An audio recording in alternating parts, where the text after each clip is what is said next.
vizioso ci sei tu.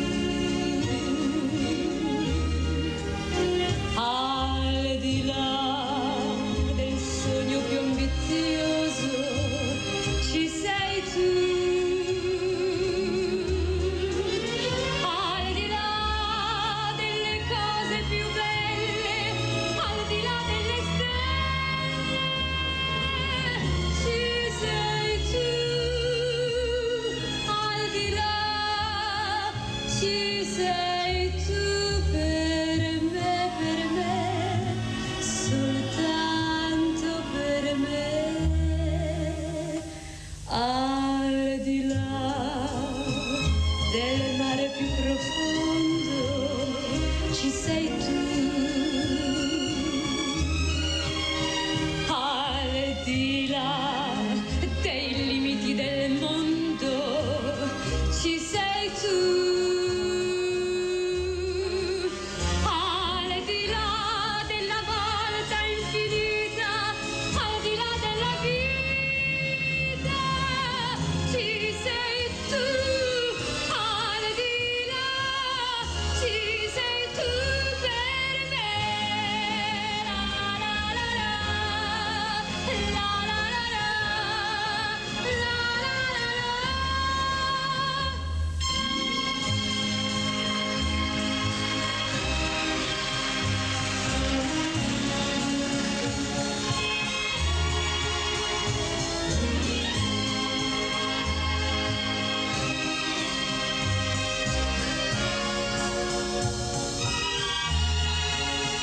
Al di là della volta infinita, al di là della vita ci sei tu.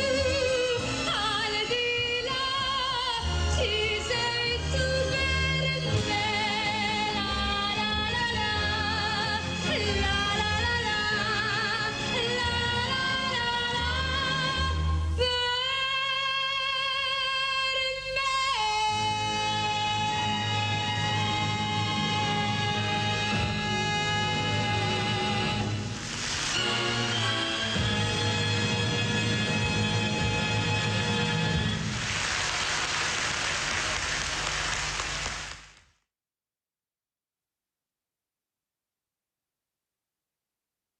parole e le dedico a quell'uomo, a quel marito che ha detto basta. Mia moglie non deve più continuare in questa situazione.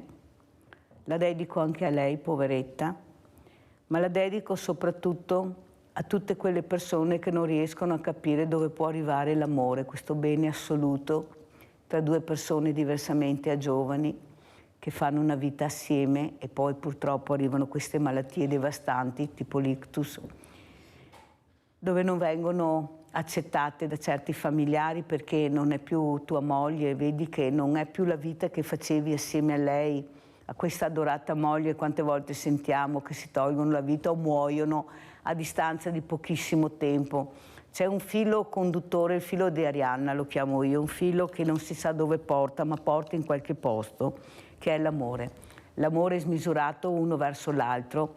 Sono esempi che dovrebbero far riflettere. Sentiamo coppie che si separano, che si odiano, i femminicidi. Qui invece abbiamo delle forme d'amore incredibili. Io spero che qualcuno, specialmente il ministro Nordio, prenda in considerazione questa vita spezzata.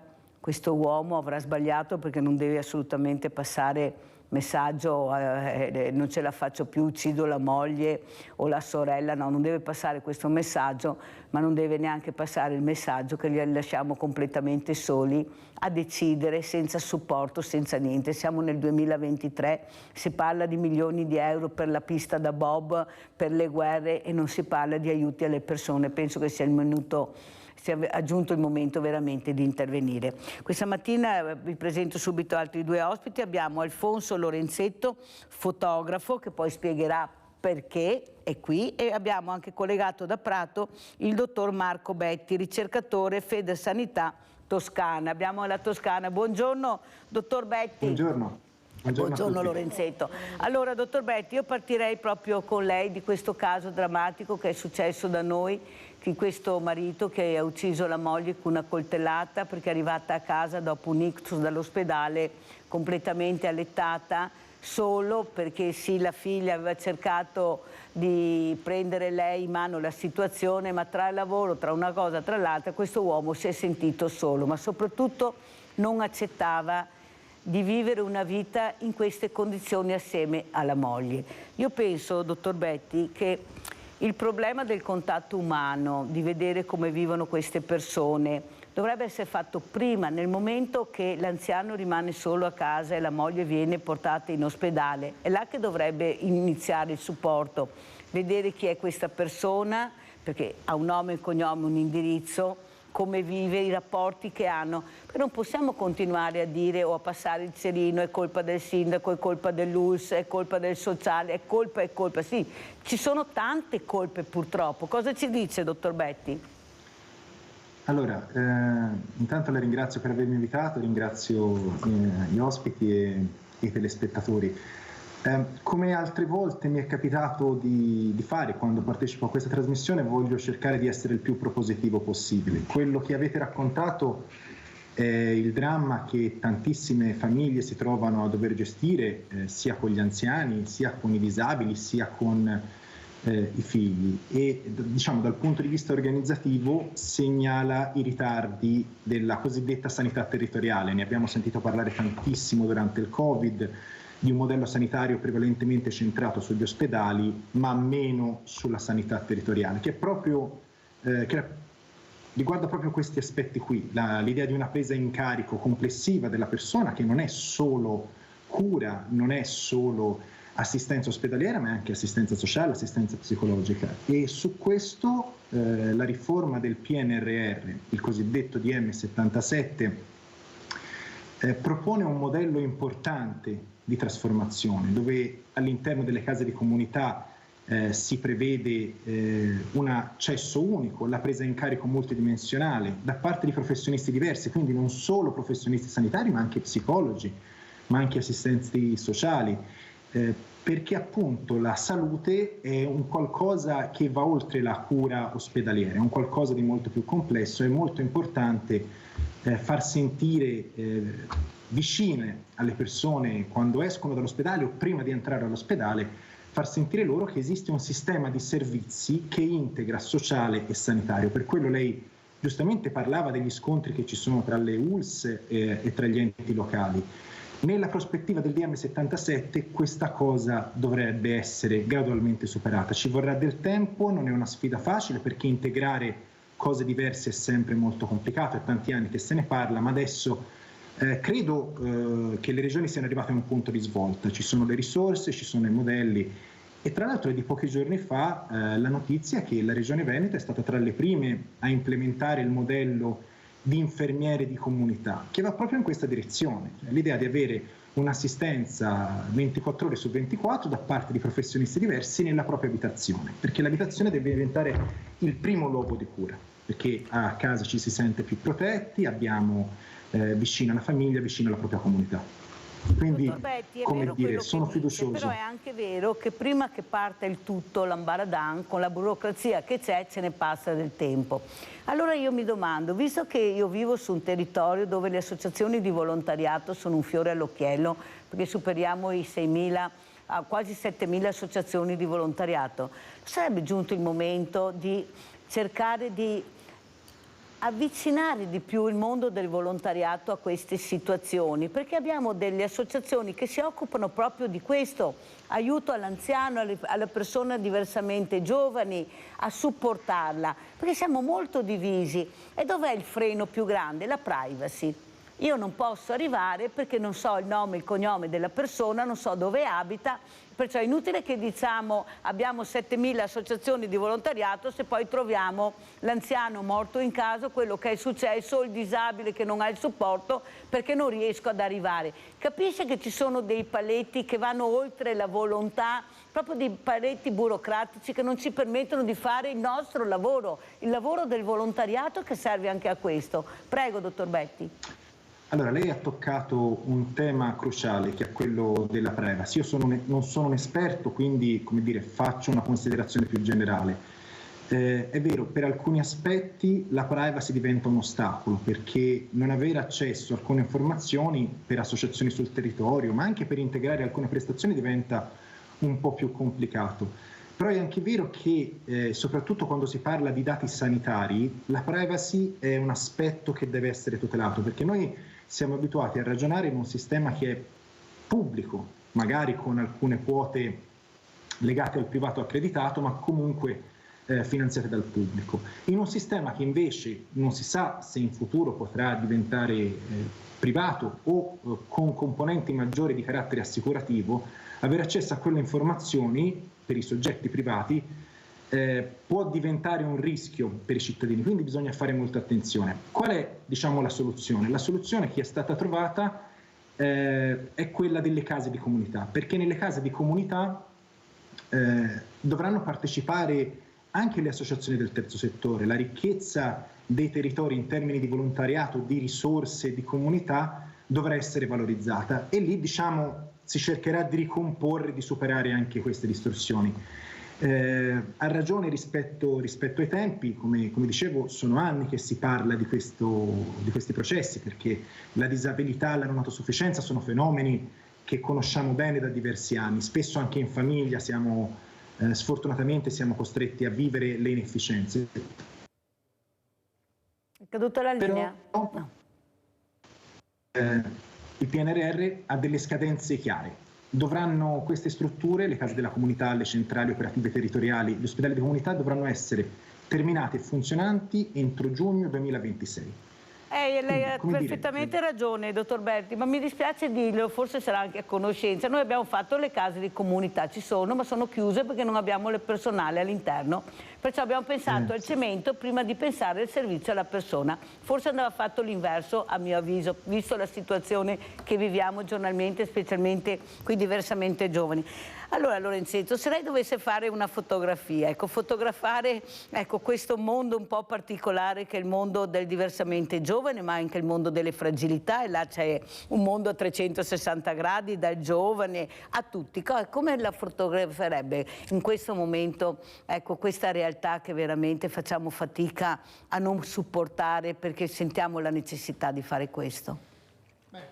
Allora, innanzitutto Mirella, la prima cosa dovrebbe essere quella di raccogliere un sacco di dati, perché ad oggi io non sono pienamente competente in tutta questa materia che è gravosa e al contempo molto difficile da comprendere. Quindi la prima cosa che deve fare un fotografo comunque è analizzare i dati, cioè avere una complessità di situazioni, capire qual è la materia sulla quale lavorare e poi mettere giù un piano strategico per andare a intervenire. E pertanto è chiaro che ci sono già dei bei reportage di tanti colleghi che hanno lavorato sulla sofferenza e comunque su alcuni aspetti. Ricordo tra l'altro un collega siciliano che seguì proprio il treno che va a Lourdes, no? Ecco, e quindi sì. salì sul treno e si fece le notti insieme a accompagnatori e malati. E questa è un'esperienza anche molto forte dal punto di vista personale, nel senso che ti mette a repentaglio con tutte le difficoltà che possono essere quelle di approcciare un mondo che ovviamente è un mondo molto molto denso di emozioni negative, perché porta chiaramente a fare riflessioni sulla vita in maniera molto tragica, insomma, ecco.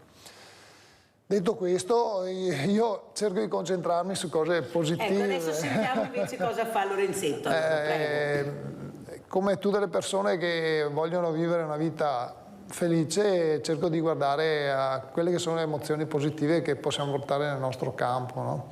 E proprio perché tempo fa, vedendo come si comportavano i miei figli, ho due figli maschi, uno di 24 e uno di 18 anni, e vedevo come si muovevano, cosa andavano ad ascoltare come musiche, come vestono, come interagiscono, no? E ho cominciato a fare riflessioni che probabilmente sono quelle che facciamo tutti noi genitori, di andare a paragonare qual era il mio stato d'animo, le mie situazioni quando ero giovane, no?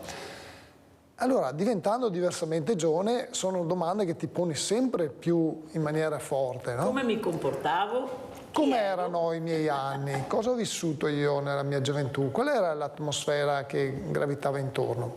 E su questo ho pensato di lanciare un monito proprio tramite i social più diffusi e raccontare la mia generazione.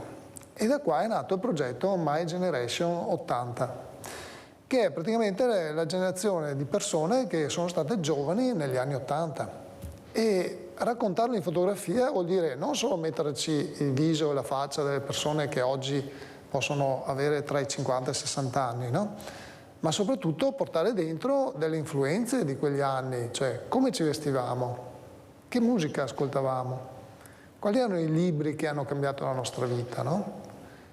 O oggetti particolari che comunque hanno influenzato e sono stati dei oggetti cult che ancora oggi ricordiamo con piacere. Allora da qua è nata proprio una sfida con me stesso. Facciamo vedere anche la copertina del libro che ha portato Lorenzetto, che è molto intrigante questo libro, perché ci fa tornare indietro anche un pochino i nostri anni bellissimi, con una musica meravigliosa. Esatto, e praticamente ho titolato appunto questo progetto My Generation 80s. Sono più di 80 ritratti a giovani degli anni 80, chi è stato giovane negli anni 80, e da questo punto di vista devo dire che quello che mi ha impressionato è l'entusiasmo con cui le persone che sono venute a farsi il ritratto praticamente hanno raccolto questa sfida. Cioè proprio li ho, diciamo, fatti tornare in quel momento storico e sono venuti carichi di entusiasmo e di cose che io non mi sarei mai aspettato. Quello che mancano ai giovani di adesso, forse l'entusiasmo di tirare fuori l'energia positiva. Allora, direi di più. Noi eravamo costretti a essere social, tra virgolette. Perché non c'erano. Non c'erano mezzi e piattaforme informatiche come oggi e quindi che ci davano la possibilità di dialogare a distanza. Dovevamo spostarci e andare perfettamente in un luogo che poteva essere il bar, la piazza del paese, e trovarci. Quindi anche gli appuntamenti erano: ci troviamo alle 7 tutti in piazza, ci troviamo alle 4 a giocare a partite di calcio. Ognuno aveva il suo angolo. Esatto. È vero. E esistevano queste forme appunto di compagnie diverse, no? Ci si trovava, c'era la compagnia della piazza, la compagnia del bar sport, la compagnia del Roncade, io abitavo a Roncade, del Pennone, e quindi c'erano tutta una serie di influenze che ovviamente portavano questi gruppi di persone a trovarsi.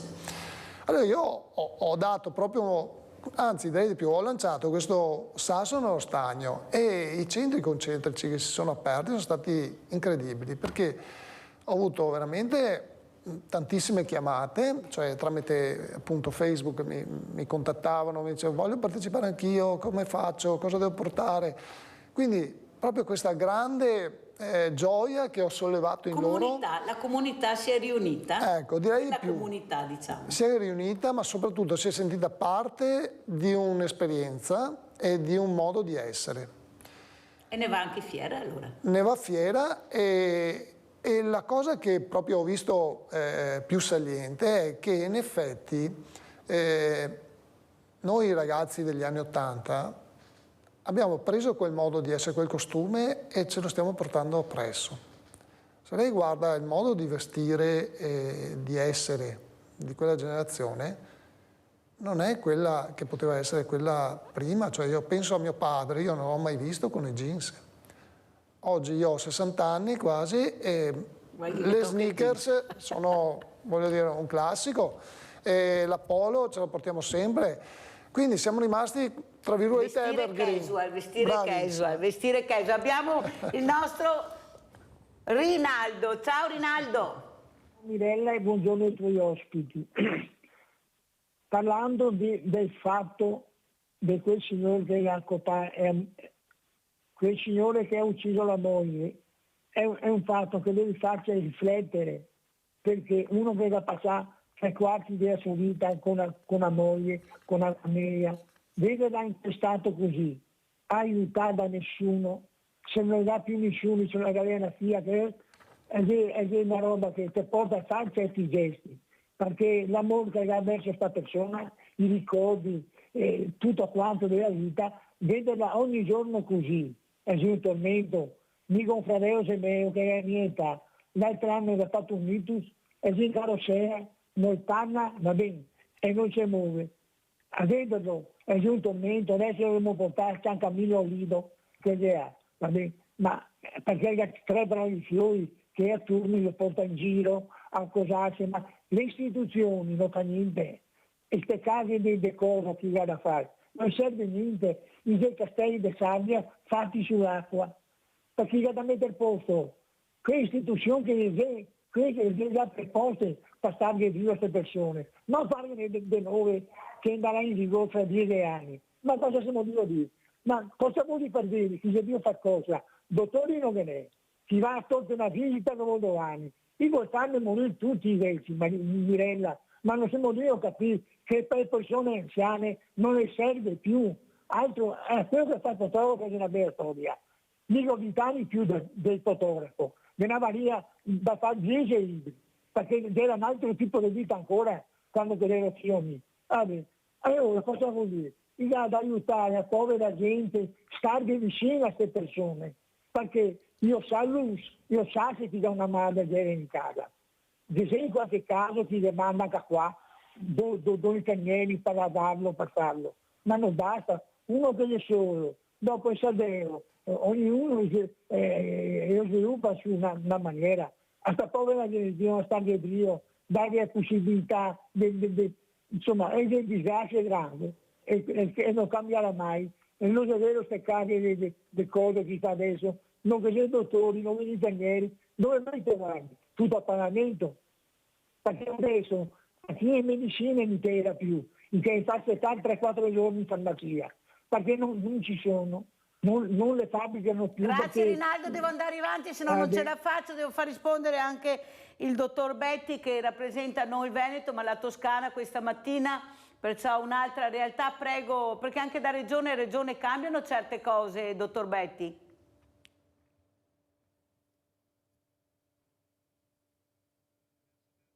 Devi accendere il microfono, dottor Betti.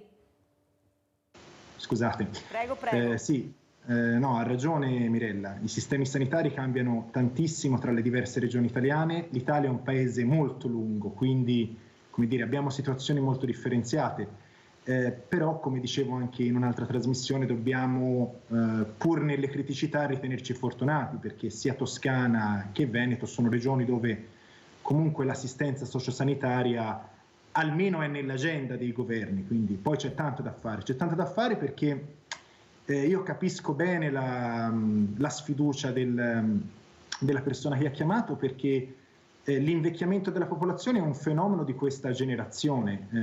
I nostri nonni, i nostri bisnonni vivevano molto meno a lungo, quindi il tema della non autosufficienza, dell'anzianità è diventato di dibattito pubblico soltanto adesso, però lo sarà sempre più nei prossimi anni, perché il nostro è un paese che invecchia, fortunatamente invecchia, quindi vuol dire che le persone vivono più a lungo e per vivere più a lungo però devono vivere anche in salute, quindi il tema dell'assistenza sociosanitaria agli anziani diventerà cruciale, perché appunto la statistica ci dice questo. Però, dottor Betti, mi scusi, ma perché non riescono a capire i nostri governatori, perché diciamo sempre lo Stato, no, lo Stato siamo noi, il governo è un'altra cosa, che questo paese ha bisogno del servizio alle persone. Noi dobbiamo capire che la prima cosa è il contatto umano, che abbiamo bisogno sempre più quando vai avanti con l'età. È il contatto umano che manca. Io sto anche bene, ma se non riesco a uscire di casa per vari motivi, ho bisogno di una persona che mi accompagni. Per quello ho detto che bisogna coinvolgere il mondo del volontariato. Noi abbiamo centenarie che veramente sembrano che abbiano 70-80 anni. Noi le intervistiamo. Cioè dobbiamo capire che forse dobbiamo fargli atterrare anche dolcemente queste persone che ci hanno fatto diventare così belli, grandi, grazie al loro sacrificio, al loro lavoro, al loro impegno. Perché forse ci siamo dimenticati di questo, siamo così, ma perché loro hanno lavorato tanto, loro hanno sacrificato tanto, con pochissimi mezzi. Forse ci siamo dimenticati. Io capisco le case di comunità, ma cosa, come dice giustamente Rinaldo, ma se non ho le persone all'interno, cosa me ne faccio della casa? Tanto è vero che sono chiuse, dottor Betti, qui da noi sono chiuse, sono là pronte, ma non abbiamo le persone. Allora non si doveva lavorare forse prima, ed Aia, fare prevenzione prima di fare questo cemento? Perché mi sa che sotto c'è un business anche qua, dottor Betti, non lo dice lei ma lo dico io, perché ormai il business regna sovrano dappertutto. Siamo diventati dei numeri. Questi numeri quanto mi producono, che business ho? Perché ormai si ragiona così. Prego, dottore.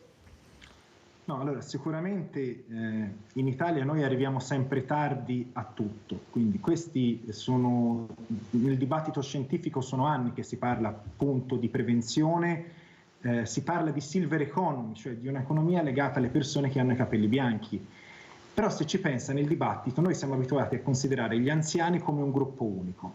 Quando una persona ha raggiunto 65 anni, dai 65 a si spera ai 100, sono un soggetto unico, in realtà sono target estremamente diversificati, perché appunto una persona a 65 anni può ancora fare tanto per la propria comunità, quindi non usa solo servizi ma li può anche dare con il volontariato, a 80 anni ha bisogno di essere assistito a casa in una certa maniera, sopra gli 80 e i 90 ha bisogno di essere accompagnato con serenità alla fine del proprio percorso.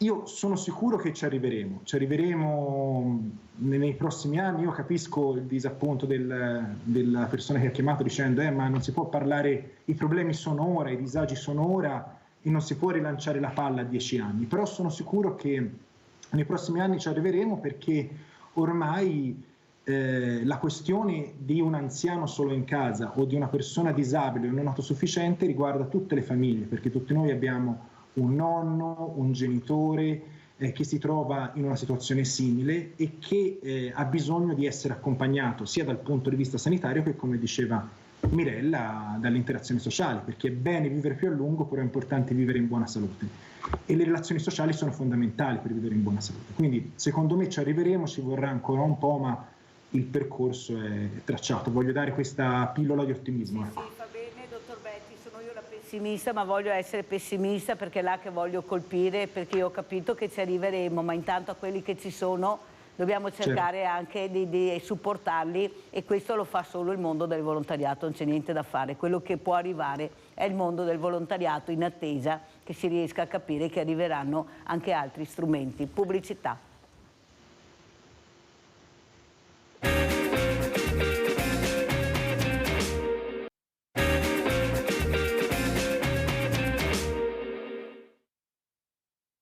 Degli ospiti anche importanti, perché parliamo di cose che veramente ci riguardano. Abbiamo Alfonso Lorenzetto, anzi vediamo anche le foto Lorenzetto che ha portato, per capire anche questo lavoro molto importante. Bellissima questa foto, prego Lorenzetto. Sì, allora il progetto è praticamente un progetto che mi è venuto in mente proprio pensando alla mia età, quindi diversamente giovane, che vuole riportare in luce quali sono stati i suoi anni di giovinezza e quali erano i costumi, gli usi. Qua vediamo i gettoni telefonici, per esempio in questa foto, e la videocassetta che non si usano più. Quante ore abbiamo passato a fare la coda in una cabina telefonica per chiamare la nostra fidanzata del momento, no? Oppure il radioregistratore che veniva usato nelle spiagge, soprattutto quando si andava al mare, e diventava una discoteca ambulante la spiaggia. Questo momento di backstage con il soggetto fotografato, e vedete l'entusiasmo e la carica che ha portato questo progetto ai diversamente giovani degli anni '80. Una macchina da scrivere. Io mi ricordo quando feci il militare, il capitano mi chiese se sapevo battere la macchina, io gli dissi non so battere, però ho tanta volontà per imparare. Ecco. E questo mi fece fare il furiere per 6 mesi. I dischi in vinile vengono collezionati. Stanno ritornando, Stanno ritornando, ma ce ne sono un sacco. Questa ragazza ha la foto e la Polaroid con cui si è scattata quella foto negli anni '80, cioè io parlo di ragazze perché ci sentiamo sempre ragazzi poi alla fine, no? Esatto. Guardate questa, addirittura si è messa la mise da Madonna, perché c'erano i paninari e c'erano le madonnare, no? Che ripetevano un po' lo stile di Madonna al tempo. Questo è un musicista trevigiano, penso lo conoscono in molti, Carlo Colombo, il quale è anche amante di una serie di fumetti, è venuto con le sue tastiere praticamente degli anni '80. Questo è un mito, è Robin Marton del Gin. Lui non è venuto vestito come solitamente amava negli anni '80. Luca Pinzi, che penso conosciate tutti, giornalista e scrittore, la racchetta da tennis in legno, le scarpe All Star, addirittura il libretto scolastico delle giustificazioni, quindi tante cose sono state mantenute. Ma non è, Lorenzetto, che forse ci si divertiva di più con poco e adesso si ha tantissimo, non si riesce più a capire cos'è il divertimento. Perché il divertimento non può essere il telefonino, il computer, i social. Il divertimento era un'altra cosa, perché eravamo dei creativi, Lorenzetto, è là che anche il modo di vestire, anche se imitavamo, però creavi la tua personalità. Sì, allora, devo dire che su questo aspetto, non voglio essere retorico, nel senso che le generazioni prima delle mie facevano un po' gli stessi discorsi, noi ci divertavamo molto, eravamo felici, ecco. Allora, il tema secondo me è legato al fatto di essere giovani. E qua apro proprio una cosa molto importante, perché stiamo parlando di anziani, no? Ecco. È chiaro che tutti vorrebbero essere giovani, anche quando non lo sono, perché il ricordo della gioventù è un'epoca, a meno che uno abbia avuto difficoltà, insomma, e traumi particolari, perché poi negli anni '80, voglio dire, non dimentichiamoci tutto il tema legato alla tossicodipendenza, che è stato un tema importante. Voglio dire, droghe devastanti anche all'epoca. Appunto, conosciamo quali sono stati i drammi. Quindi non è tutto rosa e fiori, ovviamente, però il tema della gioventù è un tema molto importante che uno continua a sentire, perché ha vissuto delle emozioni forti, ha sentito delle... Sì, Lorenzetto, e qua vorrei che intervenisse anche il dottor Betti. È vero quello che dice, però a casa c'era la famiglia, mi dispiace dirlo, ma a casa c'era la famiglia, c'erano dei genitori che seguivano abbastanza, non tutti, perché il tutto non esiste mai, c'erano ancora i nonni in famiglia, fortunatamente molti nonni. Quello che adesso manca forse è questo, il centro, l'obiettivo è quello che tu quando rientri devi trovare la famiglia, qualcuno con cui dialogare, qualcuno che ti supporta anche nelle scelte e che ti mette anche delle regole, o sbaglio, dottor Betti? Microfono. Complesso. Mi sentite? Sì, adesso sì. Di come sono cambiate le strutture familiari, le relazioni all'interno della famiglia, i ruoli, anche i sistemi di autorità. Io guardando le foto di Lorenzetti pensavo che sono della generazione successiva, perché sono nato negli anni '80 e ho vissuto negli anni '90, e dove molte delle cose che ha fatto vedere Lorenzetti c'erano ancora i gettori del telefono. Lorenzetto, scusi. Sì, che comunque sono di derivazione toscana pure io, perché Ecco. Ok. Il suffisso Lorenzo deriva dalla Toscana, Lorenzo dei Medici. Ok, quindi abbiamo un legame. E devo dire che la mia generazione ha avuto la fortuna di vivere quello che usciva dagli anni '80, senza però i traumi degli anni '80, come quello sulla tossicodipendenza, sulle DS.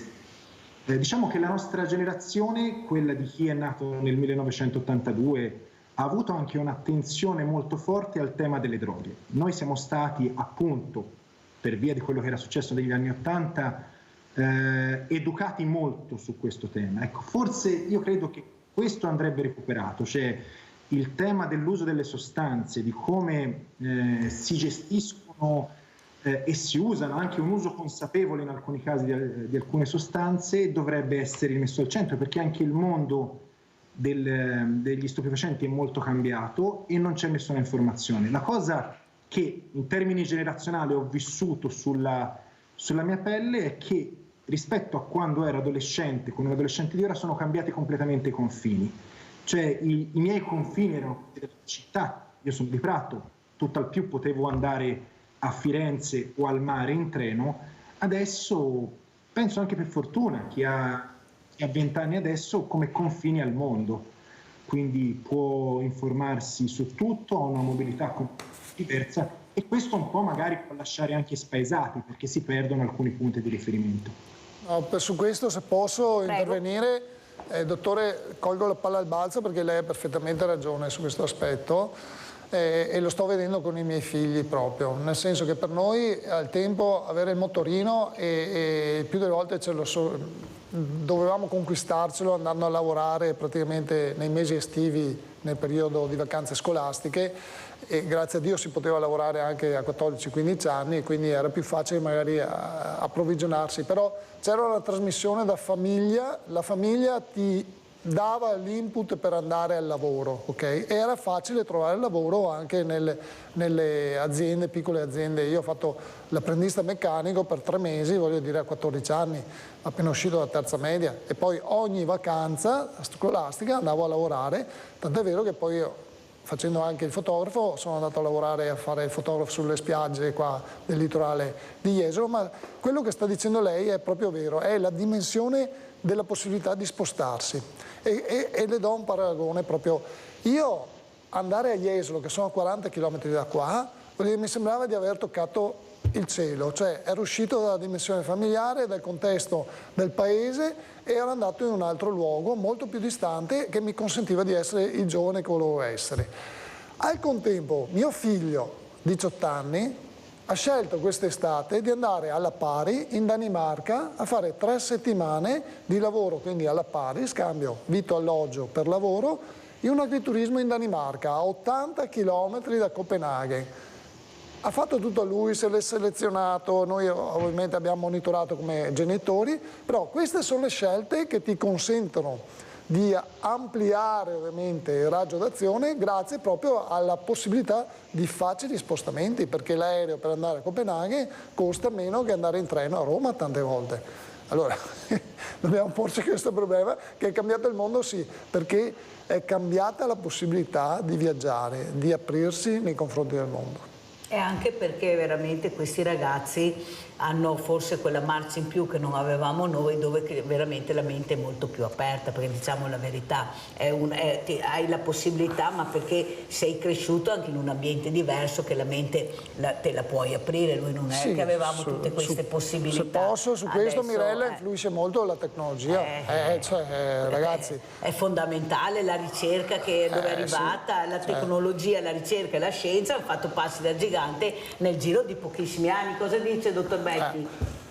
Sì, io mi ricordo appunto per questioni generazionali bene l'avvento di internet, e quando feci vedere per la prima volta internet a mio babbo, le immagini ancora venivano caricate a riga, perché c'era il modem 56K, quindi era proprio agli albori. Adesso vi racconto una storia. Una collega dell'Università di Teramo mi ha raccontato che durante la pandemia suo figlio era in casa e si è messo a studiare il coreano, perché, raccontava lui, tra le lingue del sud-est asiatico è quella forse un po' più accessibile, si è messo lì, ha cominciato a guardare video, tutorial su YouTube, ha trovato una persona con la quale scambiare in maniera rudimentale qualche dialogo, e piano piano ha imparato il coreano. Se pensiamo, non so, al ruolo del dialetto che avevano nelle nostre comunità fino a 10-15 anni fa, e al fatto che adesso un 18enne non solo impara l'inglese, ma impara in autonomia anche altre lingue, cambia completamente la percezione del mondo, cambiano confini, cambiano le opportunità. Questo è anche frustrante da un certo punto di vista, perché spaventa, uno si trova in mare aperto, anche i genitori spesso è difficile guidare in un mondo così diverso. Io insomma mi metto nei panni dell'altro ospite, insomma, essere genitore in questa fase secondo me è molto complicato, però è un mondo totalmente diverso. Non so se i ragazzi di oggi hanno più grinta rispetto a quelli delle generazioni precedenti, però sicuramente vivono in un mondo nuovo, che noi forse, anche io che insomma ho 40 anni, faccio alcune volte fatica a capire. Facciamo fatica a capire perché non li abbiamo ascoltati e continuiamo a non ascoltarli. Io partecipo a tanti convegni, tavoli di lavoro, ma sono sempre gli altri che parlano, non sono i ragazzi. Io quando invito anche nella mia trasmissione le scuole, gli insegnanti, io faccio parlare i ragazzi, perché non me ne può fregare di meno sentire gli insegnanti, voglio sentire loro come vivono, e hanno il coraggio di parlare, hanno il coraggio di dire vogliamo essere più ascoltati, vogliamo una scuola che ci intrighi di più, vogliamo un dopo scuola, vogliamo capire che forse se li ascoltiamo forse riusciremo a dare anche quelle cose che a loro servono, che anche forse il contatto umano anche con l'anziano li abbiamo divisi. bastava copiare dall'Europa, abbiamo gli asili assieme ai diversamente giovani, qua se ce ne trovi uno o due sei già fortunato. Cioè, abbiamo proprio il mondo della disabilità non ne parliamo, li chiamiamo ancora diversamente disabili, io li chiamo diversamente agili perché per me sono delle persone meravigliose, con un nome e un cognome, parlo di persone che si muovono in maniera diversa. Allora, prima li chiamiamo handicappati, dottore, mongoloidi, diversamente abili, disabili, ma vogliamo chiamarli con nome e cognome e trattarli da persona. Lorenzetto. Allora, io penso che lei abbia aperto un tema molto importante, che è non solo l'investimento sulle future generazioni da parte di uno Stato che voglia essere lungimirante. Non so, questa parola della lungimiranza a me colpisce, sarà che appunto diventando diversamente giovane ti poni tante riflessioni in più di una volta. Allora, l'investimento primario che deve fare una società civile, come vogliamo essere noi, è proprio sul futuro dei giovani. Dopodiché serve che il territorio continui a essere attrattivo, perché qua il tema, è un tema forte, è che ci scappano. Quindi noi li formiamo per poi vedere che vanno all'estero. Tantissimi, no? Perché? Perché gli offrono soluzioni migliori, perché l'attrattività del tipo di vita in alcuni consessi, e io sto parlando di mio figlio che è stato in Danimarca, lui ha 18 anni e già mi comincia a dire più volte io papà andrò a vivere all'estero. Allora, cos'è che manca? Questo è un dato importante, è un dato oggettivo, ma è importantissimo per una società e per le istituzioni. Cioè, sapere che noi stiamo mettendo risorse per formare i nostri giovani, che poi un domani cominciano già a pensare io vado all'estero perché trovo condizioni di vita migliori. Allora, non tutto, sono d'accordo, è panacea, non tutto è rose e fiori, però poniamoci questo problema. Poniamoci il problema dell'attrattività, di cosa gli stiamo offrendo perché restino sul territorio una volta che li abbiamo formati. Perché se il tema è poi non ho qualità di vita, non ho uno stipendio che mi consenta di fare una famiglia e, torniamo al tema, e di fare figli e quindi generare tutta una serie di situazioni che creano una società sulla quale poi si crea un'economia, allora il tema è vastissimo. Ma è lo stesso discorso dei migranti. Se io ho 18 anni, 20 anni, 25, 30 e vedo che mi arrivano le immagini di questa Europa dove io posso migliorare la mia condizione di vita, che dove vivo non ho niente, anch'io riesco a fare quel salto, lo faccio in maniera diversa, ma è sempre la stessa cosa. Voglio migliorare la mia qualità della vita, non sono mica tutti delinquenti e drogati e stupratori, perché veramente sta passando un messaggio che è devastante. Io parto dalle cose basiche. Se io apro il telefonino, dico sono un abitante del Niger, adesso dico il Niger, potrebbe essere un altro stato africano, e comincio a vedere tramite i media che qua per avere l'acqua basta aprire un rubinetto e posso averla anche calda. Cioè, solo questo, pensando a quali sono le condizioni per ottenere l'acqua in certi paesaggi, villaggi africani, cioè ti mette subito sulla voglia, sulla strada di affrontare il viaggio, no? Perché non mi posso spostare, perché bisogna anche spiegare bene le cose, e non mi posso spostare dal mio paese perché non ho i documenti e non mi lasciano partire. Perciò l'unico modo, perché sembra che quei soldi che pagano, non si sa da dove vengono, fuori di sicuro non da loro, riescono a pagarsi l'aereo se vogliono, la nave. No, questi devono solo scappare coi barchini perché non c'è altra soluzione. Dottor Betti, come commenta?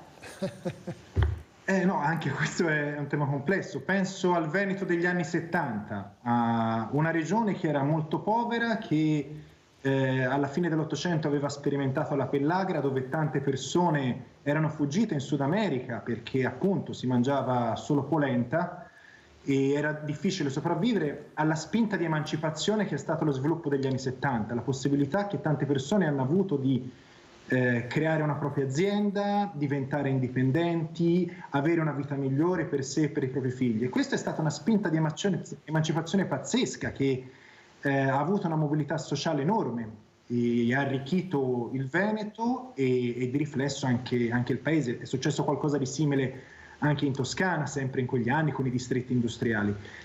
Quindi dobbiamo riuscire a sfruttare il potenziale di emancipazione di queste persone che vogliono farsi una nuova vita, che hanno tanto da dare e che devono essere messi nelle condizioni di crescere loro e quindi di far crescere anche la nostra società.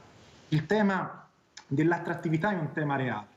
Molti ragazzi, appunto anche perché hanno dimensioni, hanno confini diversi rispetto ai nostri, preferiscono andare fuori dall'Italia, però io credo che non siano decisioni definitive. Io credo che sia necessario guardare alle cose in maniera dinamica. In una fase della vita magari molti dei nostri giovani preferiscono andare fuori per poi ritornare, e dobbiamo porci anche il tema dell'attrattività per chi viene da fuori, che non sono solo i ragazzi che vengono dai paesi più poveri, ma c'è tutto un mondo che è quello del sud-est asiatico, c'è il mondo della Cina, c'è il mondo degli altri paesi europei che possono trovare interessante venire a fare un'esperienza di vita nel nostro paese. Quindi essere attrattivi per tutti e soprattutto pensare a una prospettiva dinamica di mobilità. Cioè in alcune fasi della vita ci si sposta in un posto, poi magari ci si sposta in un altro.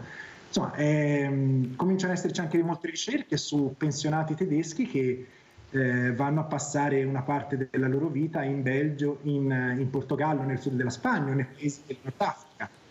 Il mondo è molto dinamico, dobbiamo essere attrattivi per tutti e cercare di riuscire a mantenere questa prospettiva dinamica che non è semplice. E ve lo sta dicendo un ricercatore, fatalità, un ricercatore della Federsanità della Toscana, perciò è proprio sta spiegando cosa vuol dire anche per un ricercatore aprire la mente. Cosa fai chiuso qua? No, non puoi, devi per forza, se vuoi veramente capire l'importanza del lavoro che fai. Allora andiamo a vedere, siccome io non li dimentico, andiamo a Venezia, aumento anziani non autosufficienti, andiamo a vedere.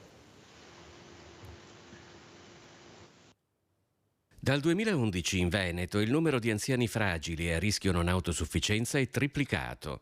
L'allarme è lanciato dallo CGIL regionale, per il quale l'invecchiamento della popolazione è passato dall'essere un problema all'essere un'emergenza. Secondo varie fonti, fra cui il Censis, 180.000 ultra 65enni non sono autosufficienti, circa il 16% degli anziani veneti. Moltissimi anziani che per varie patologie si trovano in una condizione di particolare fragilità e in molte situazioni si va verso la cosiddetta non autosufficienza. Purtroppo dobbiamo dire che i servizi che oggi vi sono nel territorio non sono all'altezza di questa necessità e di questa sfida. A marzo il Parlamento ha approvato la legge delega nazionale che affronta i temi dell'assistenza. Eppure, a distanza di mesi, ci sono diversi nodi che rimangono aperti e non rendono il provvedimento efficace. Oggi vi sono due questioni che dobbiamo registrare. La prima, che i cosiddetti decreti attuativi non sono ancora stati approvati, ma soprattutto la seconda, e cioè non ci sono i finanziamenti necessari. Quindi noi diciamo non basta scrivere una norma, servono degli investimenti. In Veneto, secondo un'indagine di Italia Longeva, circa 30.000 ultra 65enni sono ospiti delle case di riposo e altri 24.000 godono di un'assistenza semiresidenziale. Tutti gli altri vivono a casa con la necessità di interventi e cure non sempre garantite in misura adeguata. Questo è quindi un allarme che noi vogliamo lanciare, perché questo tema ci sembra sparito dalla discussione. Invece, secondo noi, questo deve essere uno dei temi prioritari che a livello nazionale, ma anche e soprattutto la nostra regione, deve porsi nei prossimi mesi. E anche infermieri di famiglia, cosa dice la CISL?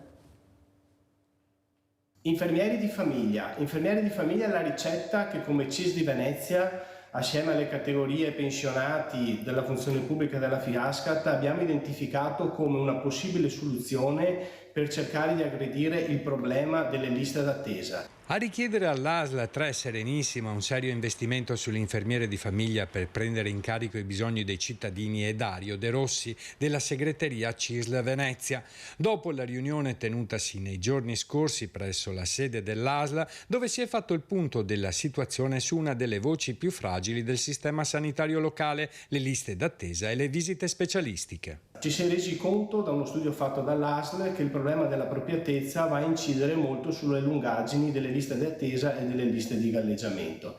È chiaro che qui oltre alla sensibilizzazione degli specialisti, quindi medici di medicina generale e anche agli specialisti ospedalieri, si deve andare ad incidere in modo chiaro sulla popolazione, e l'infermiere di famiglia può essere quella figura che, appunto, stando nel territorio, stando vicino alle persone, può essere in grado di dare quell'aiuto, di dare quella parola per far sì che anche l'utente si senta comunque preso in carico dal Servizio Sanitario Nazionale.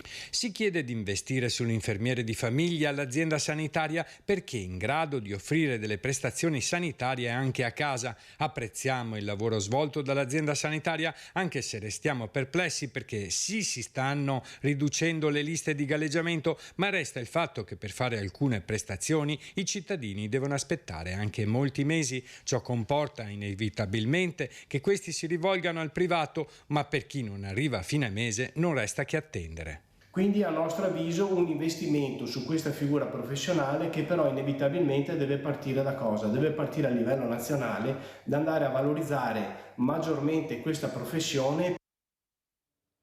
Dottor Betti, mi scusi, ma io faccio confusione, nel senso che il primo servizio che abbiamo visto di Venezia, quelli sugli anziani non autosufficienti, ha parlato dicendo molto bene, chiaramente, non ci sono i fondi, mentre lei prima aveva detto che ci sono, non è un problema di fondi. Ci vuole dire come stanno le cose, perché noi siamo sempre qui, sentiamo una persona che dice una cosa, poi sentiamo un'altra, ne dice un'altra, e a casa dice ma io sono qua, ti aspetto, non mi è arrivato ancora niente. Ci sono o non ci sono questi fondi? Sono stati impiegati, siccome la sanità varia da regione a regione in maniera diversificata e non si capisce bene dove funziona e dove non funziona, e cosa dovremmo aspettarci? Prego, dottor Betti. Allora, cerco di essere molto rapido perché è un tema complesso. Il DM 77, che è la riforma della sanità territoriale, prevede le risorse per le strutture. Poi c'è la questione del personale, e il personale è personale medico ma anche personale infermieristico. Qui qual è il nodo importante? Che mancano queste figure, mancano medici ma mancano soprattutto infermieri, perché l'idea è quella di spostare gradualmente alcune prestazioni dal medico all'infermiere. L'errore qual è stato fatto negli anni scorsi? È un errore di programmazione, e questo fa sì che adesso che avremo bisogno di queste figure ci troviamo in un collo di bottiglia, e non è facile da risolvere, perché per formare un medico, per formare un infermiere servono anni, quindi non basta aumentare i posti all'università adesso, perché comunque è un effetto che si vedrà tra 5, 6, 7 anni. La riforma di cui parlava la CGIL è la riforma della non autosufficienza, che è collegata al PNRR. Lì per la prima volta si sta portando avanti un disegno organico di riforma, perché anche la valutazione del livello di non autosufficienza è diversa nelle varie regioni. Quindi l'idea è quella di avere uno standard unico. Qual è il problema? È che al momento l'idea è quella di rimodulare le risorse che ci sono sulla base delle criticità. Ad esempio, adesso viene data una cifra standard per tutti i soggetti. L'idea è quella di dire, bene, a seconda della condizione di disabilità e anche della presenza di supporto familiare e comunitario, questa cifra può variare, perché un anziano solo o con una disabilità maggiore ha bisogno di più risorse.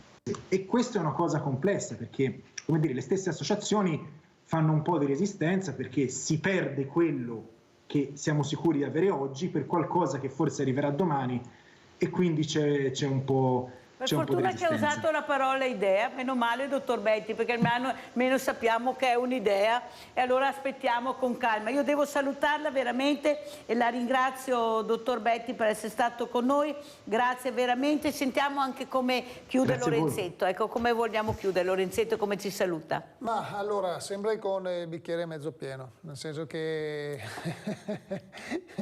dopo ognuno lo riempie con quello che più gli piace. Positività innanzitutto, perché io ricordo sempre, anche nelle maggiori calamità, voglio dire, io penso alle persone che hanno vissuto la guerra, no? Sentivo i racconti dei miei nonni e anche dei miei genitori, e hanno fatto figli quando cadevano le bombe. Quindi lo sforzo che dobbiamo avere tutti come comunità è quello di interagire, perché appunto la comunità è fatta di persone e quindi sapere che dobbiamo mettere al centro prima il tema della persona e poi l'economia che ci gira attorno. Guardiamo anche il libro di Lorenzetto, ecco che è un libro importante, chissà quanti magari vorrebbero rivivere queste emozioni, magari con qualcosina. Questo libro, prego, lo facciamo vedere, Lorenzetto, che è molto importante, e salutiamo. Sì, volevo anche citare il fatto che l'acquisto del libro porterà degli utili alla LILT di Treviso. Grazie ad Alfonso Lorenzetto, fotografo, grazie, pubblicità. Grazie, buongiorno a tutti.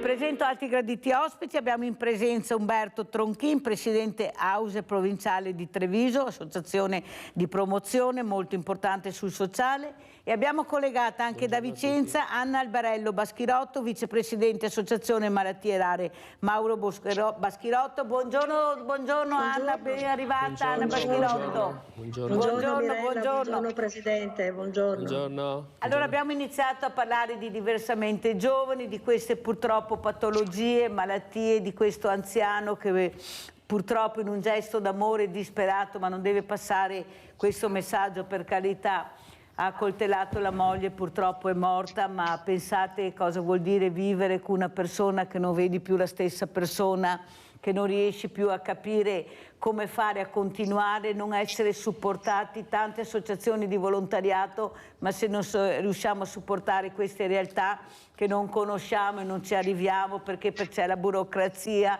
c'è la privacy, io mi domando cosa stiamo a fare. Allora ne parleremo questa mattina proprio con Umberto Tronchin. Allora Presidente, un caso che veramente ha fatto rabbrividire tutti noi, questa solitudine che continua, questo abbandono, questo senso di insicurezza, di non trovare delle soluzioni che possono accompagnare in questi percorsi. Bisogna prevenire, cioè non è che tu devi arrivare quando l'ammalato esce dall'ospedale, deve prima prevenire. Prego Presidente. Purtroppo non è neanche il primo caso, non sarà neanche l'ultimo, purtroppo, visto quello che si sta realizzando in questa società in questo periodo. La solitudine la fa da padrona in molti casi e purtroppo isola sempre di più le persone che hanno delle patologie particolari, per esempio la demenza, l'Alzheimer, ed esclude anche quelli che non sono più soggetti ritenuti produttivi, fra virgolette. Allora io credo che si debba radicalmente provare a cambiare la società, introducendo innanzitutto criteri di aiuto, di mutualità intergenerazionale, perché ritengo che molte questioni si affrontino in un contesto solidale e non in un contesto di isolamento, anche per evitare i casi di prima.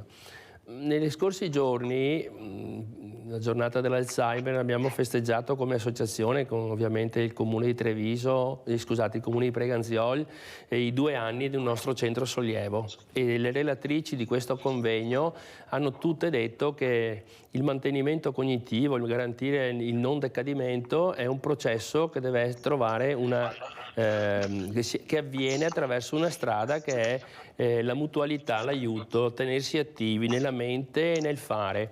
E io credo che su questa strada dovremmo tutti indirizzarci a lavorare e provare a dare a tutti un contributo.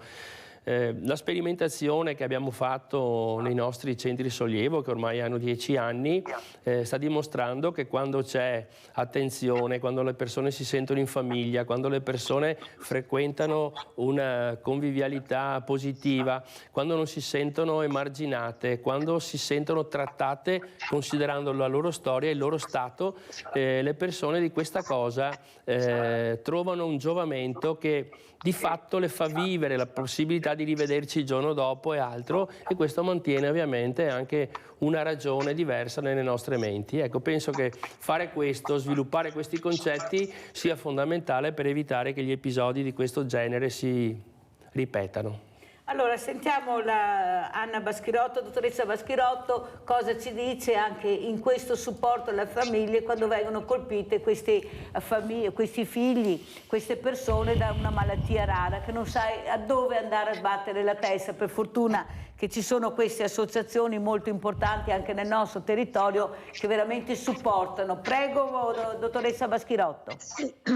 Grazie Mirella. Allora, sicuramente il quadro che ha dipinto il Presidente è un quadro molto simile a quello diciamo delle malattie rare, delle malattie diciamo complesse come quelle di cui ci occupiamo noi, che comportano un carico gestionale elevatissimo alle famiglie e un carico anche emotivo, no?